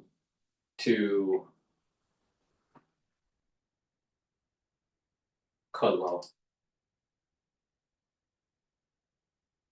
I hate that I can't keep this a secret. I canceled all my food delivery subscriptions and upgraded to Cook. And it's totally transformed the way because every meal is crafted by award-winning chefs. I'll tell you, for the ones that are, listening and you're buying these pre-made dinners, back in my day, back in the 70s, there were TV dinners, right? You just throw them into the freezer and you'd warm them up, right? And back in the day, you could warm them up in the oven or in the microwave, right? So it was usually in the oven, and then they actually, because they were in a tin, there was in like an aluminum tray, and then they moved towards warming them up in microwaves. All right, but that's really bad. It's bad. It's bad quality food. It has a lot of preservatives in it. But it's even worse today. Why? Because it's all microwaved, and it has this plastic wrapping on it, right? And so you're getting microplastics in your food, and that's going to cause disruption of your endocrine system and your immune system and your brain function. There have been studies that took place in Europe where they actually took autopsies of different people and analyzed the different tissues and noticed that there are higher concentrations now in the brain of microplastics and nanoplastics, and there was a high correlation between early onset of dementia and microplastics. So these people that are the young, that because they're so busy and they don't know how to make their dinner, they buy this pre-made shit that's in plastic. They're literally increasing their chances of early onset of dementia. And then you wonder why the Gen Z and the millennials aren't going to be able to support anybody because their brain is Swiss cheesed. And then all of a sudden they just start voting for Democrats.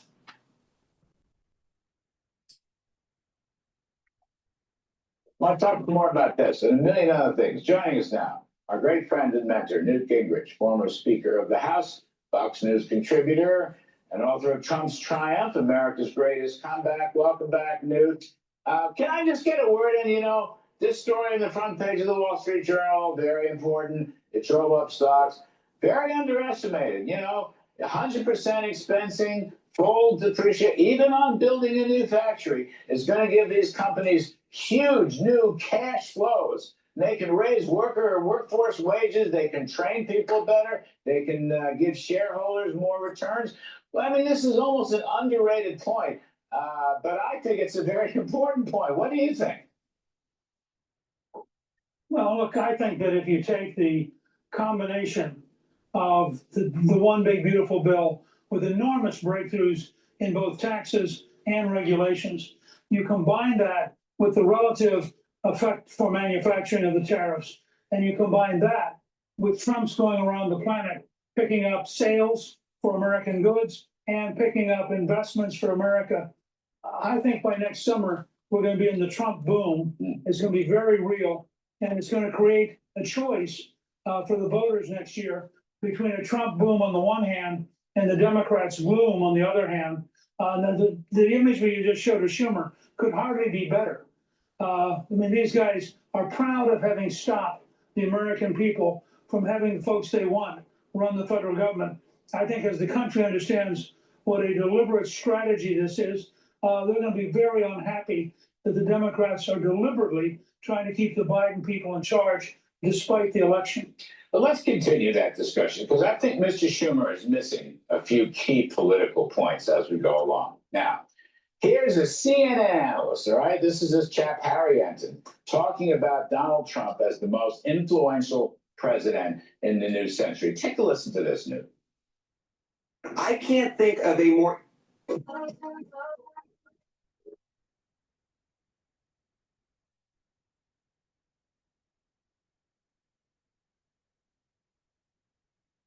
I can't think of a more influential president during this century, and it starts here with tariffs. He said he was going to raise tariffs, and despite the claims otherwise, he is in fact doing that. Trump, at least in my mind, is the most influential president, certainly this century, and probably dating a good back chunk into the 20th century as well. All right, there you have it. You know, good for him. Now, this is interesting. Trump promised tariffs and they delivered tariffs. I think tariffs are underrated. People are happy. Remember, Trump rang the bell on the China trade threat. Tariffs are a way to protect that. That was in the first term. That was actually before the first term. Tariffs are protecting the American economy from unfair trading practices. I think people like that. Also, Newt, let me add, the border, huge issue in the last election. The Democrats were totally wrong on that. They still are. And also, Newt, woke. The Democrats embrace woke, you know, men and women's basketball teams, DEI, anti-Semitism. They're all for everything. Chuck Schumer can say what he wants, but here's this chap, Harry Enton from CNN, showing you the real numbers, how bad the party situation is. What do you think about this? Why is Schumer missing everything? And why is Trump getting everything right? Well, look, I mean, Schumer's terrified that AOC is going to run against him in the primary next year, and he knows that if she does, she'll almost certainly beat him. So he is basically walking a tightrope. He's been around long enough. He's known Trump personally long enough that he knows what he's saying is nonsense. But his caucus is now so far to the left that he has almost no choice except to repeat these things. Something happened to the Democratic Party really after Bill Clinton. Clinton was the last person who was sort of a semi-moderate, and it's gone steadily to the left. Obama really captured it. Biden was basically Obama's third term. And when you look around, Mondami is a potential mayor of New York with government-run grocery stores. The Democratic candidate for mayor in Minneapolis is even more radical than Mondami. There's an emerging socialist wing of the Democratic Party, and it's the most militant, most aggressive, and best organized part of that party. All of this cripples them from dealing with reality. So in order to appease their base, they adopt things like stopping the president from getting the people he needs in office and trying to keep the government as much like Biden as possible. That's just all going to blow up on them. The country's not going to tolerate it. And by next summer, I think you're going to see a civil war in the Democratic Party. You're going to see the Republicans able to talk about an amazing economic development, an amazing border development, and America having returned once again to being the most dynamic country in the world. Trump is far and away the most powerful president in the 21st century. And frankly, if he can win the 26th election and sustain the momentum, he will rival or pass Franklin Delano Roosevelt in terms of shaping American politics and government. So I've got one more. It's very interesting. From this CNN analyst, who's really an honest guy. Take a listen to this one. To this particular point, the Democratic brand is in the basement. It is total and complete garbage in the mind of the American public. Garbage news. I mean, that's really something. I'm surprised this guy's still alive at CNN, but good for him. I give him a lot of credit. He's got a lot of energy. Some folks here know him. We talked about this morning on Outnumbered, the same thing. So I wanted to raise it with you. I mean, he says garbage. They use garbage. And I think the Democratic approval in that poll is 18%. Now, again, the Democrats are on the wrong side of every issue, but they keep criticizing Trump on every issue. And my other point, just a small point, you mentioned it at before. With Bill Clinton, Clinton was a centrist who kind of spanned, left of center, right of center. He was able to do that. I think President Trump has done the same thing. He's basically spanning what you call, 80% approvals. He's spanning left of center and right of center. And the far left of the Democrats don't get it. And Trump has become the centrist president, even though, I mean, he wants to undo Washington and its deep state. But he's the centrist guy. And the Democrats have been crowded out of politics. Look, we have a project called the America's New Majority Project, and we take polls all the time. Right now, there's a potential 72% base for these policies. Not all of them going to Trump yet, but gradually moving that way. And that leaves about 28% left for the left-wing Democratic Party. It's really a remarkable change. In my lifetime, I've never seen anything like it. And it's beginning to put the Democrats in danger of really having next year a catastrophic defeat. One other thing. This goes to what Mr. Schumer was saying and whining about. But I think that the Democrats are really on the wrong side of the spending issue, particularly the waste, fraud, and abuse, the Doge issue, I'll call it, okay? Elon Musk may be gone, but Doge is still there. They're still going to come in with rescissions in the next few months, or at least I hope they are. There's close to $200 billion in waste, fraud, and abuse. Democrats oppose any cuts in spending at all. Anything, any waste, fraud, and abuse, they oppose it. They don't know the difference between policy and waste, fraud, and abuse.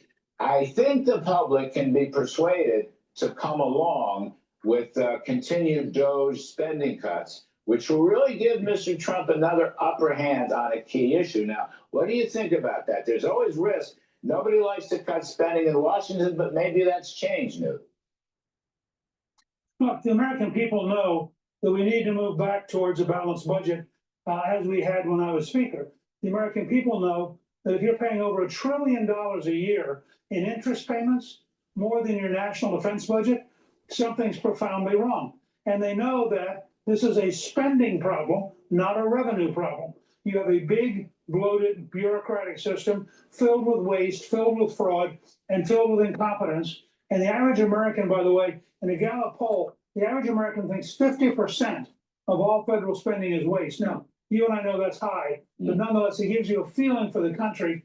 And if the Democrats become the party of big spending, big deficits, huge interest payments, weird social policies, weakness in foreign policy, open borders, favoring the criminals over the police, they're going to be in for a very long, difficult process. You just articulated the Mandami, the commie platform. You just laid it right out perfect. You did it better than he did it. One thing after another. Anyway, we'll leave it there. Anyway, thank you to Newt Gingrich. We appreciate it as always. President Trump. Please go to my store, the-studio-reykjavik.com, and get the heirloom barley. Heirloom barley will detoxify your body, reduce inflammation, and soak up free radicals with superoxide dismutase. It's a high-density protein. It's a powder. You take it every day. Mix it with soft foods, filter water, milk, or a smoothie. The other barley that I offer is Gladiator barley. Gladiator barley has all the benefits of heirloom barley, but it also helps to build muscle, especially when you do resistance training. It stacks really well with Myotrol, and both heirloom barley and Gladiator barley stacks well with Boomer Boost. Take it together, and guess what? You're going to control your A1C levels. That's really important. And when you bring down inflammation by taking the barley, you're also helping your immune system, you're helping your vascular system, you're even helping your joints, because when you have arthritis, by reducing inflammation, you're helping reduce that issue, that irritation. Also, by bringing down inflammation at the brain level, you are helping to protect the myelin sheath of the neuron. When you get older and you have inflammation at the cerebral level, what happens is that little fragments of the myelin sheath start to flake off. And over time, the neuron becomes less efficient in shooting that signal to the other neuron. And so over time, actually that neuron starts to degenerate and lose connection. And when it starts to lose connection and starts to die off, then over time, your neural network starts to recede. And you start to think slower, you start to have less memory, your motor coordination starts to become an issue. So it's really important to understand that reducing inflammation not just helps with your immune system and your endocrine system and your vascular system, but also neural health. So please go to my store, the-studio-reykjavik.com. Use discount 5, you get $5 off any order. If you spend $100 or more, you get a free gift until supplies last. Thank you for listening. I've been broadcasting for over 3 hours. For everyone that's been watching on YouTube, thank you very much. For the ones that were watching on my website, the live stream, thank you for watching there. And the ones that are listening on X Spaces, thank you for listening. Tonight at 10 p.m., I will have a live show with John Hogue. It's planned to have that show tonight. And so we're going to hopefully talk about a lot of different things, and we'll be able to take your questions either through text, and we can take your questions live on X Spaces. So if you want to ask John Hogue a question, please join us tonight at 10 p.m.